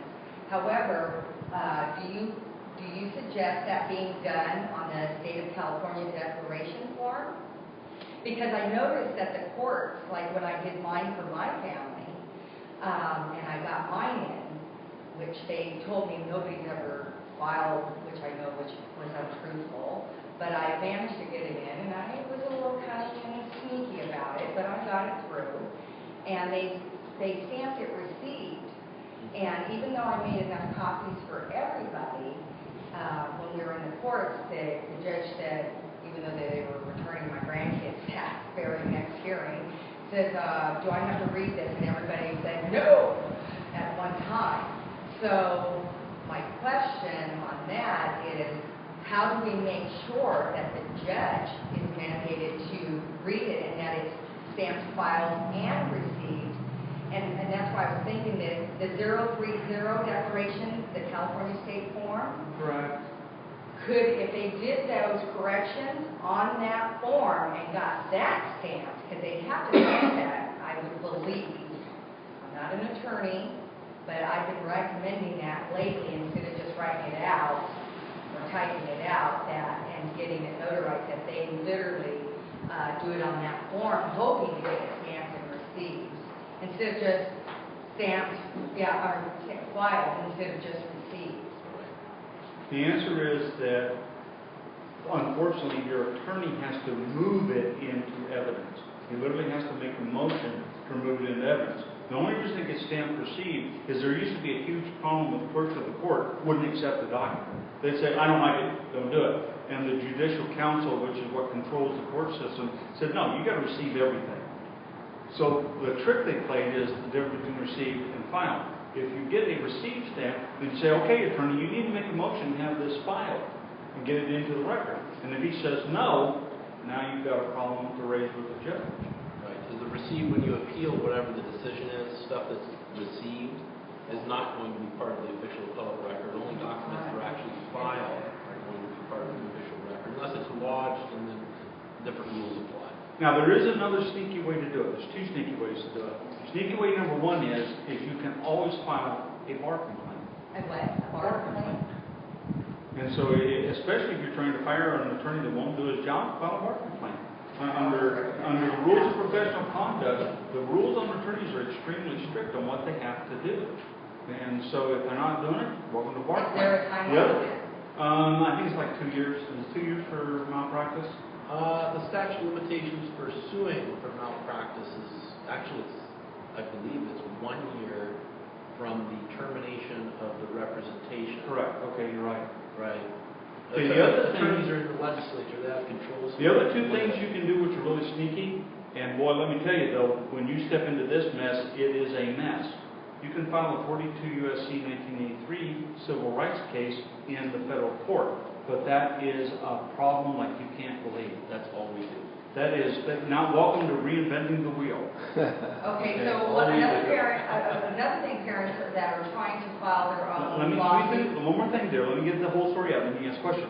The other thing you do, and this is super sneaky, if you have standing, magic words, you have to be the parent.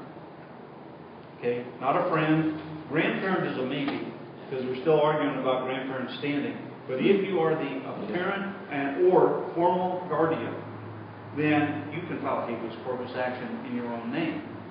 Grandparents, the only thing grandparents are kind of sort of being given now, and it's still in a state of flux, is visitation. So even if you can't get custody, you can ask for visitation. So we have one called the N. Ray Johnson H case. We got our butts kicked on the parents getting the child back. So the grandparents have now asked for help, and we said, well, we don't know about the custody because the parental rights have already been terminated, so we don't think that's going to go anywhere. But as grandparents, you can ask for visitation. So that's what they've done. They petitioned the family law court for a grandparent visitation, and that's still being heard. So there's a way to do it, but man, you got to be sneaky. On the civil rights side of that equation, there is in the Ninth Circuit. They typically don't give grandparents without more. In fact, what the rule is, the biological link alone is not enough to establish a right to sue. But what they say is the biological link coupled together with a long-standing custodial relationship is sufficient to give the grandparent standing to pursue a 1983 claim. So, and there's no fine line what long-standing means. It could be 6 months that you've been taking care of the child while the parent was incarcerated. It could be a year, 2 years.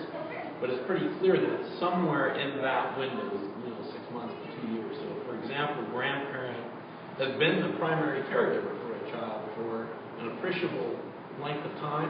They may have standing to file a 1983 action for the constitutional violation of removing the child from that grandparent's care of custody. That would be for a guardian as well. Well, it's a long-standing custodial relationship. Guardianship is a court-ordered relationship, so if you have rights to the child under like a de facto parent or legal guardian, something where, or a father who has visitation rights. There's clear case law on this. Once the court has given you rights, those are protected rights. Now, one of the things that we tried, and a perfect example of court-appointed attorney threw a monkey wrench into it, is before parental rights are terminated, the parents still have the ability to have some input as to where the child goes.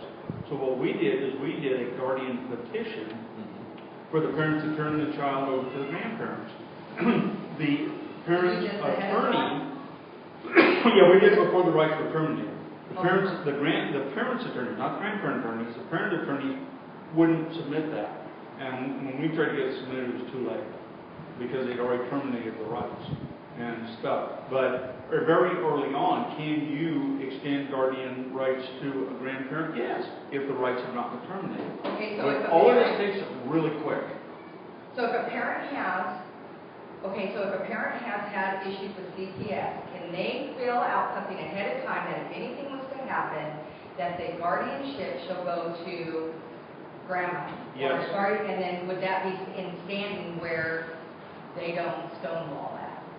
Well, fortunately, under 361 of the Welfare and Institutions Code, there is a list of relatives who have priority to give the gift. The grandparents are at the top of that list. And so in the guardian paperwork we fill out, we always say, pursuant to Welfare and Institutions Code section 361A1, we appoint the grandparents I've had guardians. long-term foster, they didn't bring mine to me, and I was right around the corner. So that tells you something. Okay, so my next question is, would you recommend that parents to file state or federal lawsuits? That depends on the venue you're in. That depends where you are and what the claims are. Different courts have different views of how they're going to treat these sorts of cases. If you're in Orange County and you have a pretty solid claim, we file ours typically over in the Orange County Civil Complex State Court. I've had them removed in federal court, but at least in Orange County, the state court is probably a better place to be unless you've got a really good, solid claim. So you can move the case? No. Okay. The filer, the plaintiff, gets the initial crack at where they want to file it. Because you have concurrent jurisdiction under 42 U.S.C. 1983. You can either file in state or federal court. If you file in state court, depending on the attorney that you pull from the stable on the defense side, they may or may not remove it to federal court. Now, the other way you can get around that is, and you'll yell at me, but I'll put it out anyway because I'm right in the middle of it. I might not yell at you. Yeah, and in fact, depending on the nature of the claim, the facts that give rise to the claim, that might be the appropriate way to go. And you're not going to shortchange yourself on remedies if you just don't plead the federal claim. But then you have to apply the federal or state tort claims procedure, meaning you have to let the county know that you're going to sue them. They get 45 days to accept or reject the claim. They'll reject it typically, and then you have a certain amount of time within which to file your lawsuit. So you have to follow the state-mandated tort claims process if you're only going to pursue state claims. And that also brings us up on the attorney malpractice issue. California, a while back, passed a rule that says you have to give the attorney 90 days notice before you sue them for malpractice. So if you have even an appointed attorney that's not doing their job, give them the 90-day notice. Hi, you're not doing your job. This is why you're not doing your job. Here's your 90-day notice. Now the attorney has this bomb ticking behind him going, uh-oh, I already know they're going to sue me for malpractice, and if I don't fix it, this is what's cool. If you tell them to fix it, they don't fix it, now you get punitive damages. Now it's not, well, I was busy, I was overworked, I got negligence. You chose to not do your job. Now it's punitive damages. But it's only 1 year from the time that, from termination? Of the attorney's relationship. Oh, of the attorney's relationship. It's actually a little bit of a complex statute on the attorney statute limitations at the stage. There's a 1 year and a 3 year if there's fraudulent concealment. I think a couple other. 4 years if it's a retainer agreement. Yeah, there's a bunch of steps to it. So you actually want to look up the statute before you. Yeah, Google attorney malpractice California, and it'll give you all the language. Another study here that just came out, this kind of scares you. The mortality rates for children in this latest study that was released, I'm looking at, that the per 100,000 rate for children in foster homes and CPS care, 6.4 died. 6.4 died per 100,000 under CPS care, whereas only 1.4 died under parental care. And I'd like So to you're bring 5 up, times a lot more likely to have your kid die if they turned over CPS. That's a scary stat. That's a scary report. yeah, and I'd like to bring up how many of those reports read that the child was bonded with those foster parents. You know, well, I bet you that every report will say that. And then we're not going to find out the statistics until a lot of times way later in life, and a lot of these kids are taking it in and holding these problems in that they have been molested during this time or severely abused or... I have 2 of those cases right now where the kids were taken from the parents, both without warrants, and put in a foster home with another older child who was the victim of sexual abuse themselves, and the older child ended up acting out on the younger kids and raping them. It's a mess. It's horrible. Okay, it's 3 o'clock right now. We're going to take a really quick break, and because we're going to finish up, this is our last hour. So go to the little boys' room, get a drink of water, and then we're going to finish up our last hour. This is really good. 5 minutes, if you can do it. Just take care of nature and come back. Very informative. Down the breezeway there. Yep, I know it is. Yeah, we have restrooms right across the hallway there. So a lot of the stuff, it sounds like you guys are trying to focus on the juvenile dependency court dependency process. We don't really do a lot of that. I mean, some of our work comes out of where that has got screwed up. What we're trying to do for parents is when you get that person off at the door, what do you do? And as you know, the government's really good about not telling you what your rights are. Oh yeah, what you can do. of course. And so there was a great, today, bless our video guy, he found a great YouTube video of a CPS worker and cops at the front door, and the parent did everything he needed to do on a CPS case. It was great. Yeah, but a lot of times it's already too late by that link time. on that, and I can post that. Give me your card so I have your... No, A lot of times it's too late by Do that me a time. favor, just do me a favor. My email is on the card I just gave you. Just send me a hello, this is me, and then I can click on it and send you everything. Because I've already recorded that language. Most of what we do at my office, and that's why most of what you guys are talking about, I haven't really been chiming in, is because I don't practice in the juvie court. Yeah, you're the appellate court. No, we actually don't do juvie appeals either. What we do is we do civil rights litigation. And yeah, I mean, we have to develop a sort of a working knowledge of certain aspects. Then what I would ask you to help us with our white horse thing, if you have some, give us a things that parents ought to know when CPS lands on the door checklist, that would be great. Sure. Because that's what we're trying to do is all we can really do is sensitivity. Be sensitive to this, and this. But you know, we, like you said, we're just really getting into this. Right. Probably the biggest thing parents can do is be polite, be courteous, and be firm. Yep. And you don't want to come off with a sort of entitlement or I know my rights type attitude. That will almost guarantee you're going to lose. Well, what we do in our shooting cases, we teach the post-shooting class. You've got a CCW permit, or you're in your home, you shoot the bad guy, cops show up. And what we teach is you never ever tell cops no. Never say no to cops. However, what we say is as soon as my legal advisor gets here, I'll be able to answer your questions. And other things like that. If you're legal, you don't have one, then you're pretty screwed anyways, right? Then no, you say, as soon as I retain counsel, then we will come in and answer your questions. In our case, if you take our shooting case, then for 1 year you have an insurance policy that you get provided counsel automatically. But that's our shooting cases. Okay, that's completely different than what we're doing here. But we would like to be able to extend that service under White Horse. So that if again, we're still building all this. This is all new to us. But we would love to be able to sell a insurance policy that says, hey, if you even think CPS is going to show up, here's your 24/7 number, call it anytime they show up and we'll help you with it. But that's under development. One of the other things that we're working on under development is the fact that what we do here, we're a sanctuary for the homeless. We take in homeless people. We take in families. We don't restrict. We'll take anybody as long as they'll cooperate. And one of the things that we're finding is that we're finding quite a number of newcomers into the system, quote, into our system, that have just been emancipated. Oh yeah, they don't take care of these kids at all. They've just been emancipated, and all of a sudden they're saying, hey, you got to go over and see Wiley Drake Church because they'll take you in. Now, one of the stats that I want to put together later is that one of the major causes of homelessness is emancipation.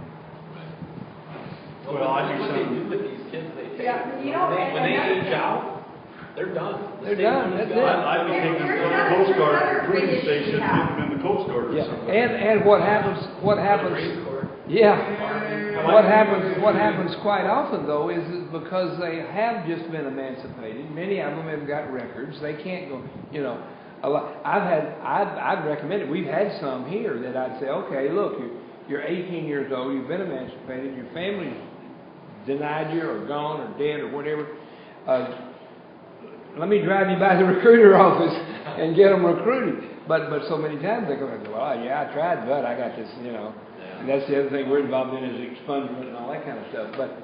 But what I want to do is I want to get some numbers together that we can say, hey, look what the system. I think those statistics are out there. Yeah, I'm sure they are. Well, when they came to target my house after I was speaking out at rallies, and they did come to target me, because they said I was having an underage drinking party. They were going through my Facebook. Anyways, it was 2 social workers that came, and then they asked me about the tears group. And so I told them, that call came from within your own department. She said, well, what makes you think that? And I said, well, first off, you didn't have one name on that list of the kids. You only knew my 2 foster kids that I have. You only knew their names. You didn't even know the child that the party was for. And why else would you ask me about the tears group? And then they proceeded to say they needed me on the team. Yeah, they said we need people like you on the team. What does that mean? What team? Exactly. And what they were wanting me to do, like that I was so passionate of what, and that they would like to open up these group homes. And at that time I had the justice for Ender on my vehicle, and I said, did you not see that vehicle? That child was molested and beaten and everything else within one of those facilities. So no. And they ended up leaving, but that was a target. That was target. If these calls are actually even coming from social workers, I mean, who else is going to say ask about a tears group? You know, Okay, we're going to pick up the last part of this, which is, believe it or not, it's illegal for the government to violate the law. This is a case called U.S. versus Homestead, again, another United States Supreme Court case. And this is Justice Brandes, who is a truly great legal scholar.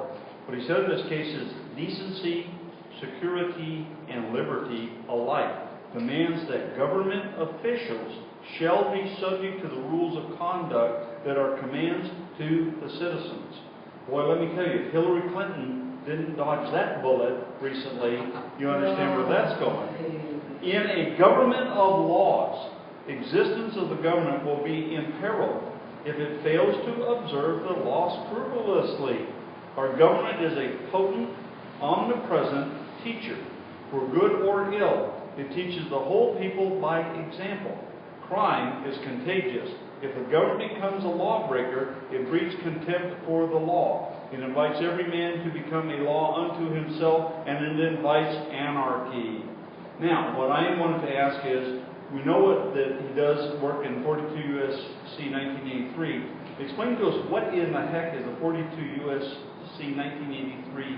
What are the elements of that sort of action? There's 2 elements, and only 2 elements, if you're pleading a 1983 case. One is that you have a an agent of the government who's acting under the color of state law, and they violate a clearly established constitutional right. Those are the only two elements. There's not even a damage element to it. You know, under state law, most of the state claims that you'll ever plead, they have a damage element, they have a causation element, and they have all the elements that make it up. Under a 1983 case, because it's a constitutional claim, you're saying this person violated my constitutional rights. To prove up the claim, all you actually need is state actor violating a clearly established constitutional right under color of law. That means they're not, driving as a private person. They're hired by the government, but they're driving as a private person. They do something to you, that would be private action. If they're acting in their official capacity, like with their uniform as a police officer, or even undercover as a police officer, they do something. But if they're acting in their official capacity, of course, the scope of their duties, and they violate your constitutional rights, that's the essence of the claim.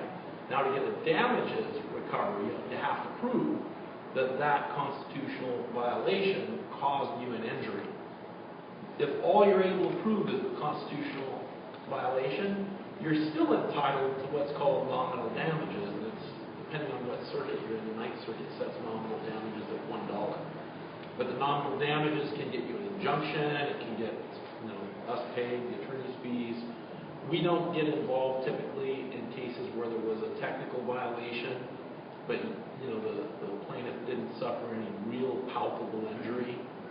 But in the cases that we do, you lose your child, the emotional trauma that a parent goes through in that situation, that is a very, they're separate. They have separate claims, separate rights. I understand, they're totally separate. But when you have that emotional damage, then we have an extra element of causation that we have to lay in and prove that too. So you have to prove government actor violating clearly established right, of course, with the duties, and if you're looking for damages, causation, and then you actually have to prove up your injury. So that's an additional element.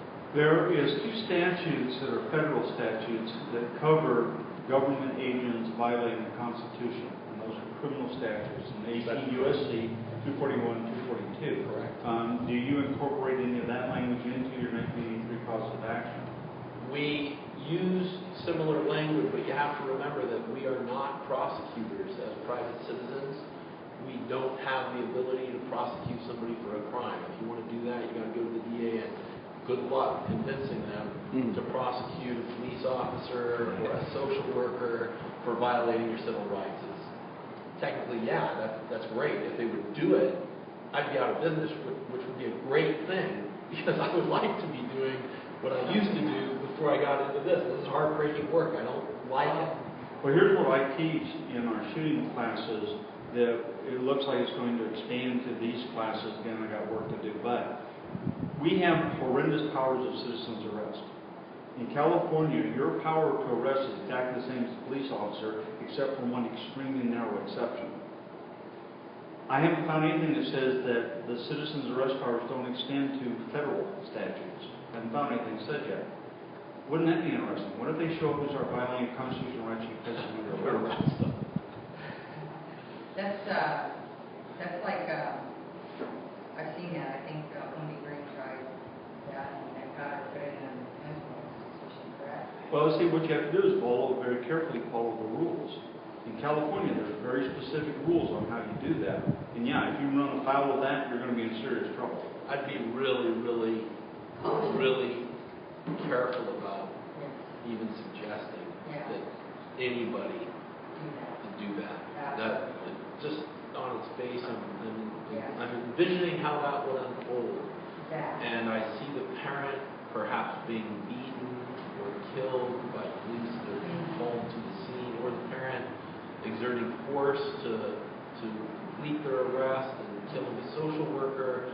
The social worker is going to back up the cops. He's going to get the cops to back up the social worker. Yeah, that's what they say. That's what I'm saying. Back on why you record everything. That's just a whole can of worms that I hope, at least from my perspective, I don't advise it. I advise the news the reporters route and just use the laws to force a change on the system for everybody's News benefit. reporters don't want to take or hear the stories. I've been told by several different news reporters that it is the #1 call that they get of parents and families telling, you're not going to believe this. And I remember feeling the same way. And then I started looking at all the other books. I'm thinking, oh my God, this is happening to everybody. Because I remember going in, I'm going to sue, they did this, and they did. Okay, And then I started seeing it. here's another issue, and it's because we're short on time when we bring this up. This is a good question. Ordinarily, where a minor child, has suffered an injury, the parents can act as guardians ad litem and sue on behalf of the minor child. That's correct. Okay? We frequently do that. Okay, I'm glad you said that, because this case that I'm looking at, they're talking about, children have standing to sue for their removal after they reach the age of majority, but that seems like a day late and dollar short. That sounds like a statute of limitations case, probably, because yes, the child independently can sue after they reach the age of majority, and their statute of limitations does not even begin to run until they reach the age of majority. So they basically have 18 plus 2. If you have a 3-year-old child that sees, they have until they're 18 plus 2 years to file a lawsuit. That was 23.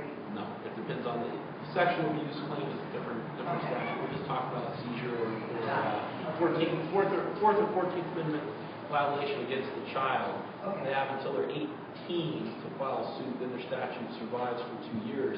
But a parent, if you want to file early, and we do a lot of these, of course, you can get appointed as a guardian ad litem. In fact, it's a very perfunctory thing. We fill it out, the parent does a declaration, we file it with a lawsuit, the judge will typically approve it. Sometimes they'll call us in and say, well, you know what, I think there's a conflict of interest here between the parent and the child. We want a relative or somebody else to be appointed as guardian ad litem, but go ahead.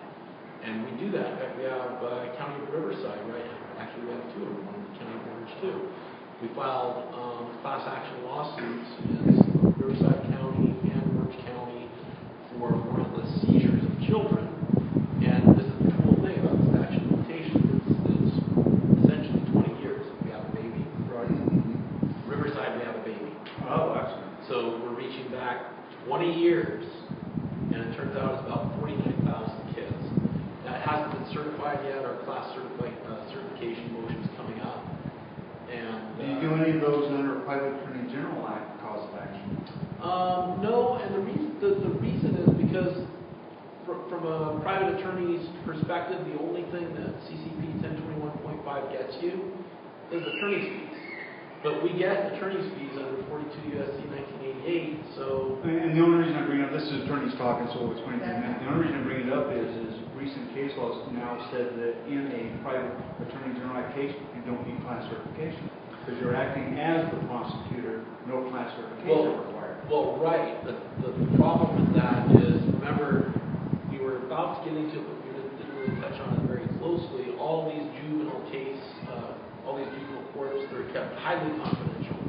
To get the records of the kids that would have suffered these constitutional violations, you have to be able to go into the juvenile system and basically data mine their data.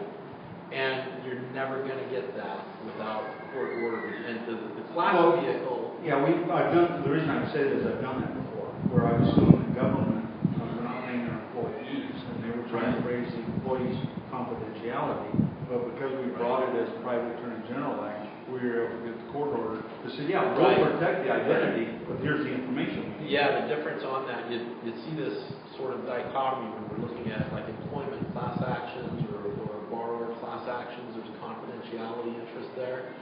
The courts are really willing to just blow through that, where we're just talking about essentially business transactions or that sort of data. But when we're talking about juvenile court records, something that happened to a minor, they're not going to give you that stuff. So the real way to get to it, if we can get class certification, which we think we have a good shot at, then we go from just being an attorney, private attorney general or whatever, to them being our clients. Oh, yeah. Once they're our clients, we are entitled to wide open access to Let me explain that real quick so our audience knows what we're talking about.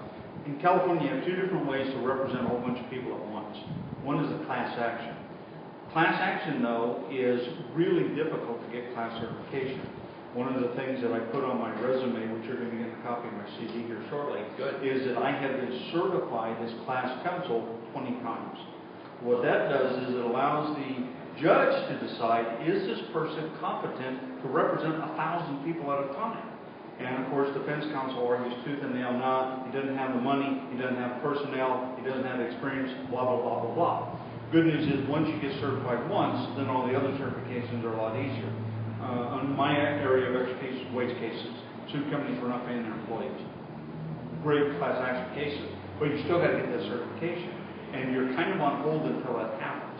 So trying to get a class certification in a child CPS case, scares me. The other thing that California allows is, certainly in wage cases, and that's what I'm familiar with, is private attorney general acts, where a private attorney has the same power as a public prosecutor, limited only to I can't put people in jail. That I can't do, but I can do everything else. But the reason why the state buys into it is the state has fines, money that it gets for people not paying wages, and so I'm collecting money to give to the state. And so the state says, cool, you're going to work for us for nothing, and we get paid. And so you get the class, or you get that private attorney general status. They just recently decided that if you bring an action as a private attorney general, you don't have to have class certification. And that really torqued off Shepard Shaw, Ryan Cave, and a few of those other firms that do. What are grand juries used for? Grand jury, that is a huge constitutional issue like you can't believe. Because under the federal constitution, there are not supposed to be any criminal cases not brought by grand juries. And yet they now allow complaints. Huge battle. California, you can both do complaints. The just files, in essence, what is a criminal lawsuit, a complaint with the court. There is also grand jury indictments, but they're getting rare and stuff. I happen to think that there's no choice in it, but we haven't found anybody willing to take that battle on, because that is a huge battle.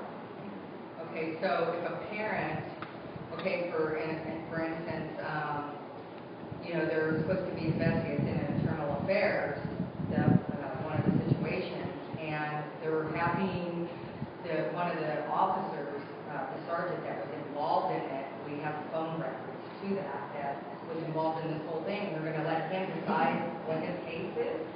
I mean, we have phone records. It's allowing it to happen is adjudicating for his officer. But you remember, the grand juries have great discretion. They didn't realize that we got the phone records. No, I understand that, but in terms of grand juries, they have great discretion.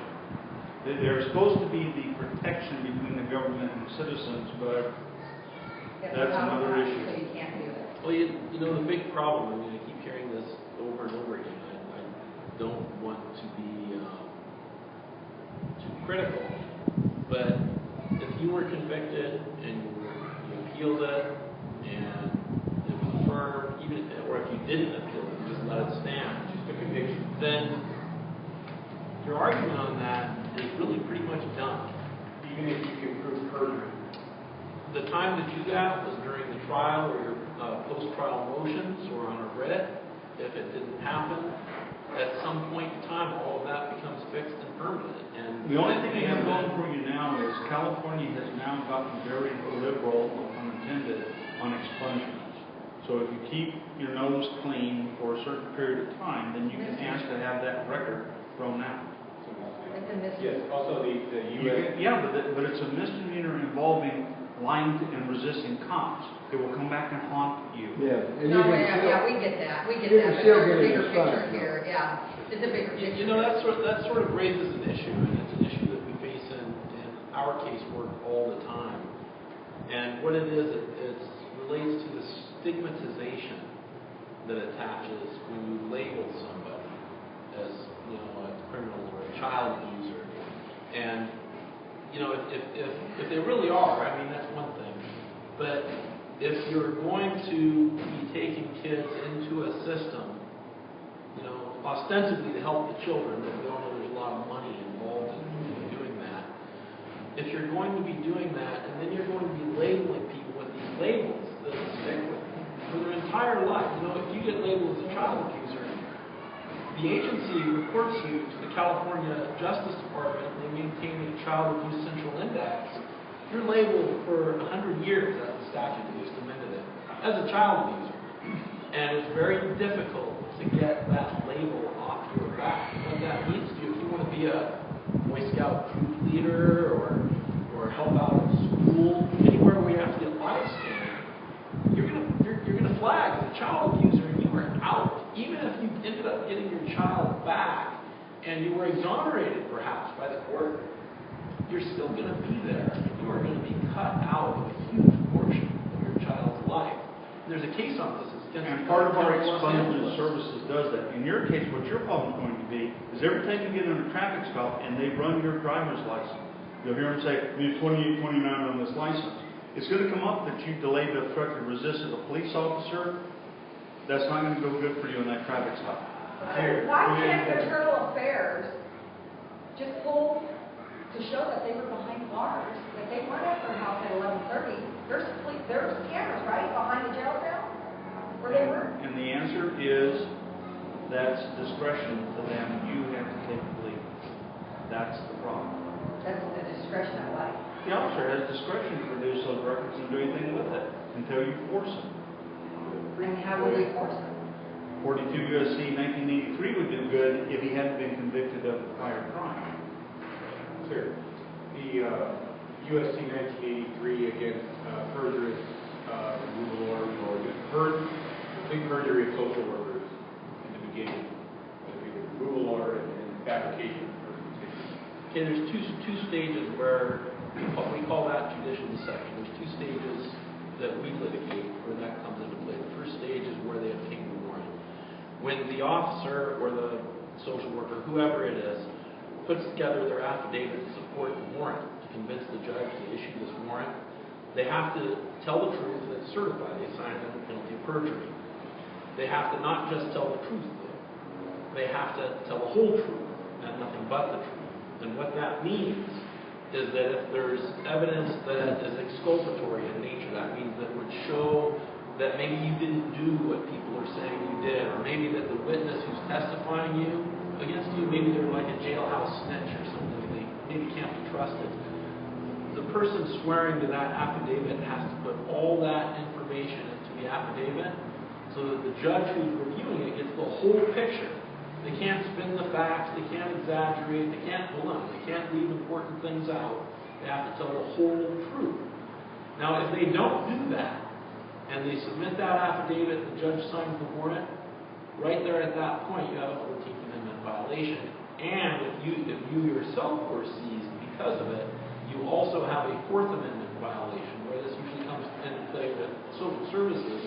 Well, now the county says do warrants, because they didn't used to do this, now they do. Is the social workers will leave out facts all the time. We see a lot of it. And the judge will sign the order, they'll take the kids. Immediately, that child has a 4th Amendment violation for the seizure, because we know the social worker executing the warrant knew they lied. So they knew they didn't have a valid warrant. That's a 4th Amendment seizure. The act of them lying to get the warrant is also a 14th Amendment violation for both the parent and the child. So when they do that, and that's sort of where our practice is moving now that everybody's started to get warrants, what we're seeing is they'll lie to get them. And it's like, okay, great, you're getting warrants, that's a wonderful thing, thanks for following the law. But U.S. Supreme Court says you can't lie on them either. That comes in with the post-dated removal order in my case, 4 days prior. It hadn't been updated and truthful. There was no. Well, the claim there would then be that he gave the judge, or she, whoever it was, gave the judge incomplete, inaccurate, and misleading information because it wasn't up to date as of the time of submission. And if something had changed, like for instance, the reporting officer had re-interviewed the witness, and the witness said, oh, it was dark, I didn't have my glasses on, and it might have been this other guy. But he didn't report that in his affidavit before he gave it to the court. That's exculpatory information. The judge needs to know that so that the judge can decide. Well, they dropped all that anyways, and they dropped it. Okay, we're going to change subject because we're pressed on time here. One of the other things that we have to be aware of in this entire CPS nightmare is it's amazing how much of what CPS does is based on their desire to get money. And lo and behold, we now have another interesting issue. Individuals with Disabilities in the Education Act. And what it says is that the states get money if they can go to children with disabilities and offer testing and services, then the federal government will pay them money for that. Guess what removes the child from that program? Homeschooling. And so a lot of the CPS actions on relating to homeschooling cases is because they want the money under the Individuals with Disabilities in Education Act. And so now the motive for what CPS is doing becomes really interesting. Now it's not the child being abused, it's we want the money. Follow the money. Show me the money. Okay, now I'm going to bring up a really cool and interesting... Before you get on to that, let's talk about some specific numbers. We're talking about the money. Oh, absolutely. Orange County, and this is, we did a deposition of Michael Wiley. He was the director of Orange County Department of Children and Families. So they call us here the CPS version of Orange County. Right. And he testified under oath. It was, I think, What was his name? Michael Wiley. Oh, and right. yeah, his deposition is up on YouTube, the whole video of it. But he talks about it being, I think it was $900 million a year as of the year that we took his depo. And what he said, and this was really interesting to me, is that he's a public agency. He can't fire anybody, so he can't shrink his workforce. They're civil servants, and they have a property interest, constitutionally protected property interest in their job. And he can't get rid of his infrastructure overhead because it's county property. So his overhead's fixed and it's stuck. And if he takes fewer children this year than he did last year, what happens is their basis shrinks. So they don't get as much money from the federal and state government as they did last year. And then the county has to make up that shortfall out of its general operating account. And then he gets pressure from the county board of supervisors because he didn't take enough kids last year. So he absolutely has to maintain, at a minimum, has to maintain the same number of intake children this year as he did last year. And we know that all government agencies, their tendency isn't to shrink or remain stable, it's to grow. So to continue growing year over year, they have to take more kids this year than they did last year. And when I bring that up at Board of Supervisors, they go berserk. Oh, of course. They go berserk because I bring it in on public comment. It's a cash cow. Yeah. I don't know what the number is in Orange County now. I think his debt was back in 2014, but it was like $900 million. Yeah. Los Angeles County. Los Angeles County. We deposed the State Department of Health and Human Services. In this case, we're getting ready to try. This is funny. $700 million a year goes to Los Angeles County Department of Children and Family Services to run their operation. And that's federal money coming to the state, and the state disperses it. Los Angeles County is the largest child abuse operation in the country. $700 million a year. The same rules apply because it's the same funding. So if you watch Mike Wiley's depo and he talks about, the basis and how it shrinks, same rules apply to Los Angeles. If they don't take enough kids, that pot of money starts to shrink. Yep. And it's a big problem. Clinton State Family Act. It's capital. It's under two things. It's the Clinton, ABSA, I think, and then CAPT is the other one. And both of them provide federal funding mechanisms under Title 4E of the Social Security Act for this process. Well, it becomes a money issue. It's totally a money issue. It's totally a money issue, and that's why you mentioned about media not wanting to touch it. Media don't want to touch it because they're afraid of it. That's why we use our television show to talk about it, and why we bring people on. And a lot of people back out because they don't want to put their name out there. I actually have one of the media, I won't mention the name, but he's pretty, we're pretty much in communication, but he actually started sending this to the parents that called to me. It's like, no more. I'm overwhelmed. Yeah. It's so bad. Okay, I'm going to change subject to that. We've exhausted that subject. And this one you're really going to hate, but I'm going to throw it up anyway. In child abuse cases, whether you're criminally charged with child abuse or you're criminally charged with child molestation, you have a Sixth Amendment right to a jury trial. So they will put in safety measures to protect the identity of the child. They won't give the child's entire name. They may have the child testify from behind the screen or something like that. But you still have, as the defendant, the right to a jury of your peers for the criminal case. Not dependency theory. Yeah. What happens if we fix that?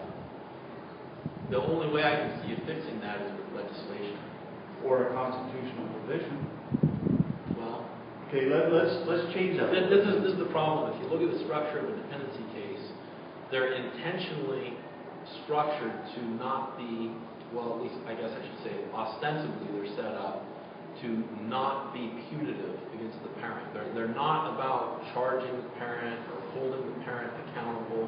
That's not what they're about. What they're about, this was your catchphrase earlier, they're about protecting the best interest of the child. So when a dependency case is filed, the parents are necessarily brought in because they're the parents, but they are not parties that are protected by all the normal rights that would attach to parties in a criminal context, because they're not the ones that are being punished or accused. Then let me give you the next step. As I'll use the term defense counsel, but you're not really defense counsel, but as a civil rights protection counsel, what would be your personal opinion if we were to say, hi, we think that CPS cases ought to be tried before a jury? I agree 100%. In fact, the way I would read it... Well, you're asking me as a plaintiff's attorney, right? Oh, no, I understand that. The reason I'm teasing you, being that is, we understand it's a huge issue. It's a huge issue. It's not going to drag out. But one of the things I try to do when I'm solving problems is if I can get a single solution that solves a myriad of issues. A jury would solve a lot of problems. Thank you. That's what I've been saying. Well, a jury would solve not every problem, but I don't know, maybe 85%. Yeah, probably.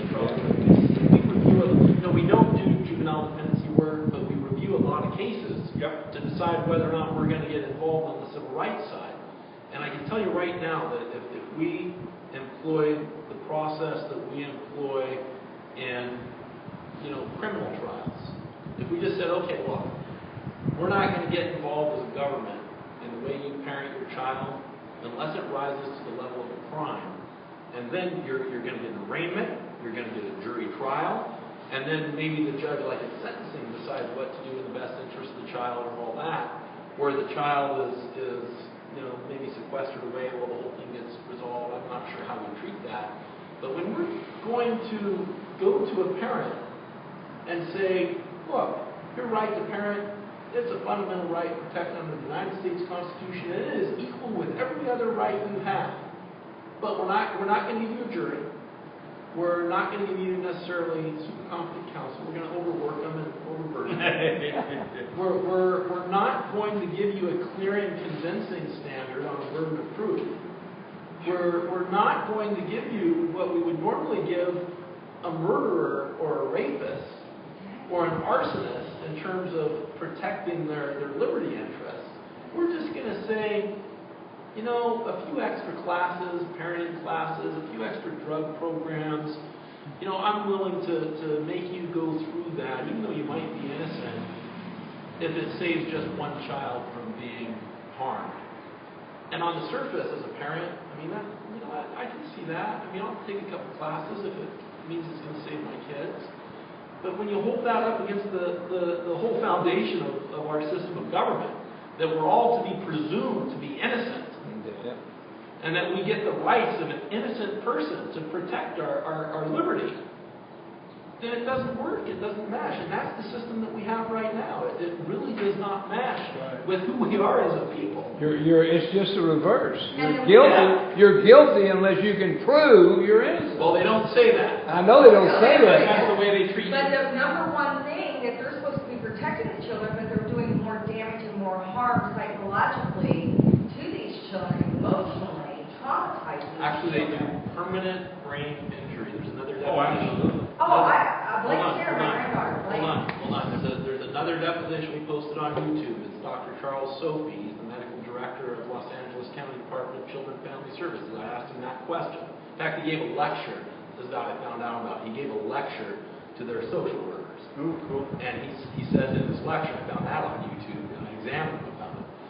He says in his lecture, look, when you're out there knocking on those 17,000 doors a month, 17,000 doors a month in Los Angeles, when you're out there knocking on those 17,000 doors a month, before you take that child out of the home, you have to be careful, because when you do that, whether the parent is guilty or not, whether the child was abused or not, it causes permanent brain changes in the child, permanent neuronal changes.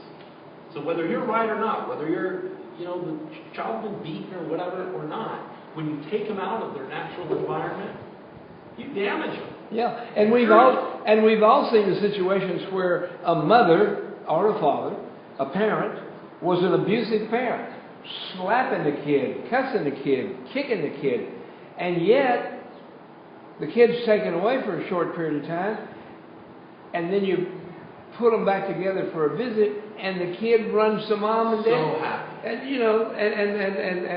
and the fact that mom hit them, the fact that dad kicked them, or whatever they did to them, the kids don't care. Yeah. They want to be with mama or daddy, no matter what mama and daddy have been. Well, that raises another issue where we're talking about physical abuse. In California, you have a parental discipline privilege. You can physically discipline your child. There was a case on this, it's an appellate case. It went up. It's Gonzalez versus, I want to say it's County of Santa Clara, maybe? Yes, I think it was, and it was the spanking case. Yeah, the spanking with a wooden spoon. Correct. The mom hit the daughter with a wooden spoon. They reported her as a child abuser on the Central Index. She challenged it. She went up on appeal to the Court of Appeal, said, hey, look, so what? You have the privilege to do that. Unless the legislature changes that, you can spank your kid. Yeah, the penal code specifically has an exemption for battery that says so long as you do not leave a mark, you can spank them on the butt. Only the butt? Only the butt. And from our perspective, again, from the religious perspective, the Bible says, and this can be examined all through it, spare the rod and spoil the child. And that's what the Scripture teaches. And the Scripture teaches very clearly there that we are to apply the rod, and the rod is an 18-inch, 3/4 inch in diameter. It's very clear what it is, that you can apply that to their buttocks, and that's where it's supposed to be applied to. Not to the legs, not to the back, not to the arms, but done that way, and you can have, and I thought that years ago when they were trying to fuss with us over home education. The reason I was just laughing a little bit is the story about the rod. Mm-hmm. It reminded me of when I was a kid. I had sort of a foul mouth. My grandmother, Which is why you became an attorney. and my grandmother, she's very strict about that. She'd say, you say that, I'm going to wash your mouth out with soap. So I actually ended up getting my mouth washed out a lot. I've never done that. Yes. But it didn't work. It wasn't effective. So she stepped it up a notch. And the next time, I said it, she had me go out in the backyard, and she had a big peach tree out there. And she had me go out and cut a switch. And she told me, if you bring back one that's too small, I'll go out and cut one for you. Yeah, that's right. And so I went out there and I was looking around. I remember this was horrible. I cut a switch, I brought it back, and she, I only got hit like 3 times. That was it. Just bam, bam, bam. And it hurt. There's nothing that hurts more than it's wood. Yep. But you know what? I learned to never cuss in front of her.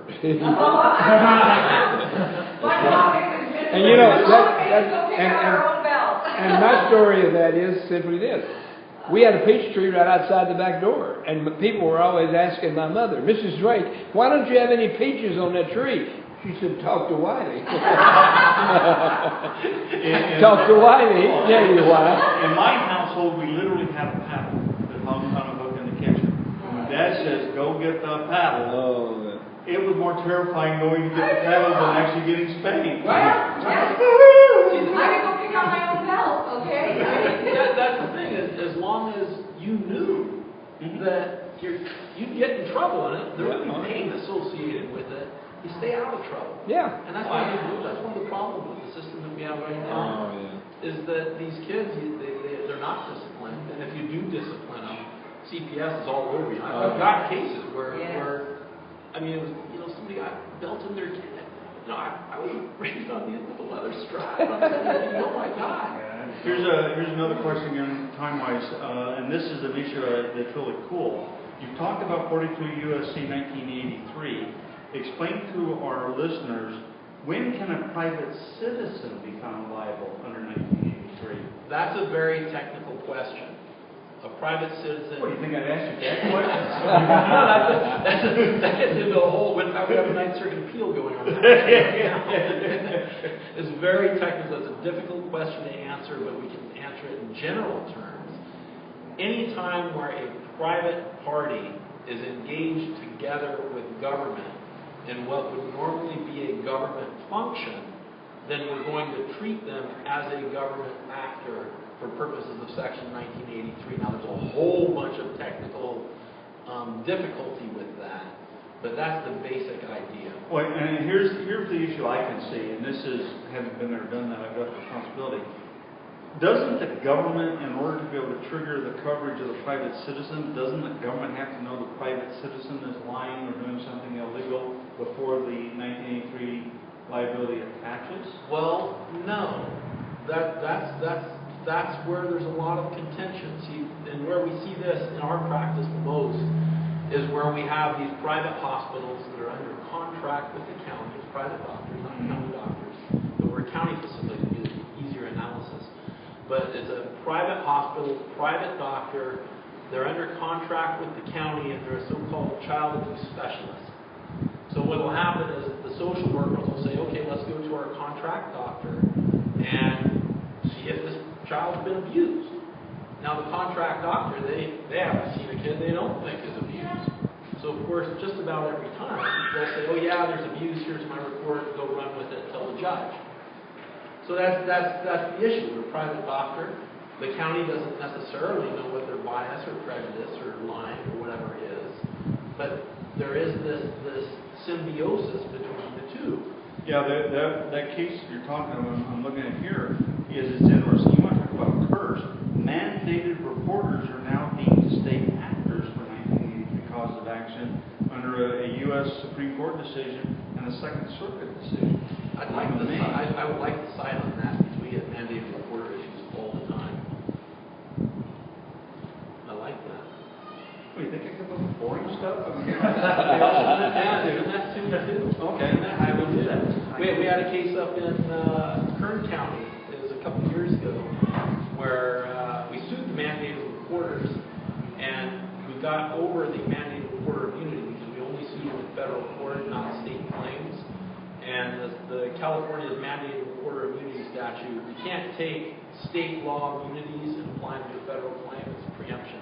Correct. And so we were able to get over all of that. We were able to make it stick on them as being co-actors with the government under 1983. But, it's difficult. When you do one of those, it's very technical.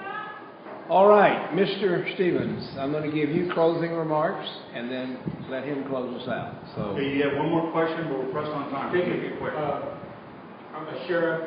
He takes an oath to defend the Constitution, I understand. He's with a social worker. He's just removed a child, facilitated it. He's given it to an entity that they're going to deny that child and the person, the victim parent, constitutional rights. Has he broken his oath as a sheriff? Not charging him, giving him to an agency that's not going to give him a jury trial, except hearsay. You can address what that. we found, unfortunately, is a recent case just came out and said that literally, and this bothered the heck out of me, and it was a Ninth Circuit case which really bothered me. You would think the oath of office is really important. The Ninth Circuit said, an oath of office is a perfunctory activity, only necessary as a step to be able to assume the position. So what they said is the oath of office doesn't mean anything anymore. That is so wrong to me, I can't even. Yeah, I imagine. agree. And of course, When I served the state- therein goes our next discussion about oath keepers. Exactly. All right, anything else you'd like to? Ladies and gentlemen, what we want you to do is, we don't expect you to become attorneys, we don't expect you to become experts in this area. What we do want you to do, though, is as soon as you even get a hint that you're going to have a problem with CPS, you're going to be contacted by CPS, give us a call. Yes. Fortunately, because of the nature of the show and what we do, we're getting calls from other states. And so what we're trying to do is get them pointed in the right direction so they can do that. I'm finding some good material that's already on the internet that we can send to people. But you have constitutional rights, constitutional rights to CPS workers. Do not be afraid to assert your constitutional rights. With that in mind, give them the phone number that they can text you or get in touch with you if they have a question. What I would suggest is that, first of all, go to White Horse Family Rights Council, and council is spelled COUNCIL.live. That is our website. They give you very basic information and point you in the right direction. After you get done with that, then you can either go to my Facebook page, and my Facebook page is Stephen with a B, Davis, and when you see the little pictures, you'll see me standing in my fire officer's uniform next to my son. You click on that, that gets you to my Facebook page, and you can answer questions and give us information on there. If it's something that you want to get to me directly, then what I ask you to do is go to my text number, which is 951-261-0799. And when you're going to send me a text message, the very first thing you're going to say in the text message is CPS. Because I get hundreds of text messages each week, and I have to be able to figure out what's more important than others. So if you send me CPS and then give me your name and your phone number, yeah, you get bumped up on the list of priorities so we can talk to you and get you sent in the right direction. Pastor Greg, did you want to give your number? My number is 714-865-8132, and if he doesn't answer you, I will. I do monitor his and make sure he does follow up on his texts and things. Now, with that in mind, I want to say thank you to our dear friend. We've worked together over the phone a whole lot, and like I told him, most of his staff probably know who I am because I'm always calling, telling them why they called, and somehow, you know, in fact, one of the ladies is in my office, not one of your ladies, one of my ladies says, and you think that's going to get you something? All right, anything you can So anything you'd like to say, last closing statement, go ahead. You get the pleasure of that one. Well, I appreciate that. And I suppose that, you know, my closing statement is sort of a little off topic, but it's something that I've kind of noticed as I've been working in this field the last several years, and that's that what you see happening in these CPS cases, the police misconduct cases, it's really symptomatic of a much bigger, more serious, and more insidious problem. And that's that, and this, I hate to say this because it's, you know, it's not good, and it's very serious, is that we really are, or rather our government, really is at war with us, with the individual little people. Absolutely. Absolutely. Absolutely. And of course, all we have to do is look at the little guy, rancher, Cliven Bundy, my dear friend LaVoy Finicum, who they brutally shot and killed, and so forth. And so you're absolutely right. All of these things we're talking about are integral and legal and other things, but the bottom line is, we're at war. We are at war, and it's you know, I hate to say this, but I'm not a particularly religious person, but I do believe in good and evil. Amen. And what I see in terms of what's happening in our country now, and what's been happening for many years, is that the ones that are in control, the ones that have the power, they're evil people. Amen. Amen. And what evil does is evil crushes out good anytime. I mean, they don't coexist. That's right. And the problem is that people have you know, remained apathetic. They let a lot of things happen. They let these CPS statutes come into play. They let police get away with horrible things. And no offense, I understand where your background is, but we see some horrible things. And the system perpetuates that kind of behavior by letting it happen. And if we don't, the little guys don't stand up and do something and fight it, then bit by bit, year over year, our liberties will be exhausted. There won't be anything left. That's right. Sean McMillan is the lead attorney in California in these cases. I wish to thank him formally and personally. We know he is an extremely busy person, and we thank him very much for taking time out of his busy schedule to come down and help us with this presentation. Sir, thank you very much. Thank you very much. And exactly what he said at the end there was exactly why we do what we do. Right. Because the little people are being pushed down. We're already down, and we're being pushed, and we're being held down. We've got to fight back. Thank you for that. I'd love to buy you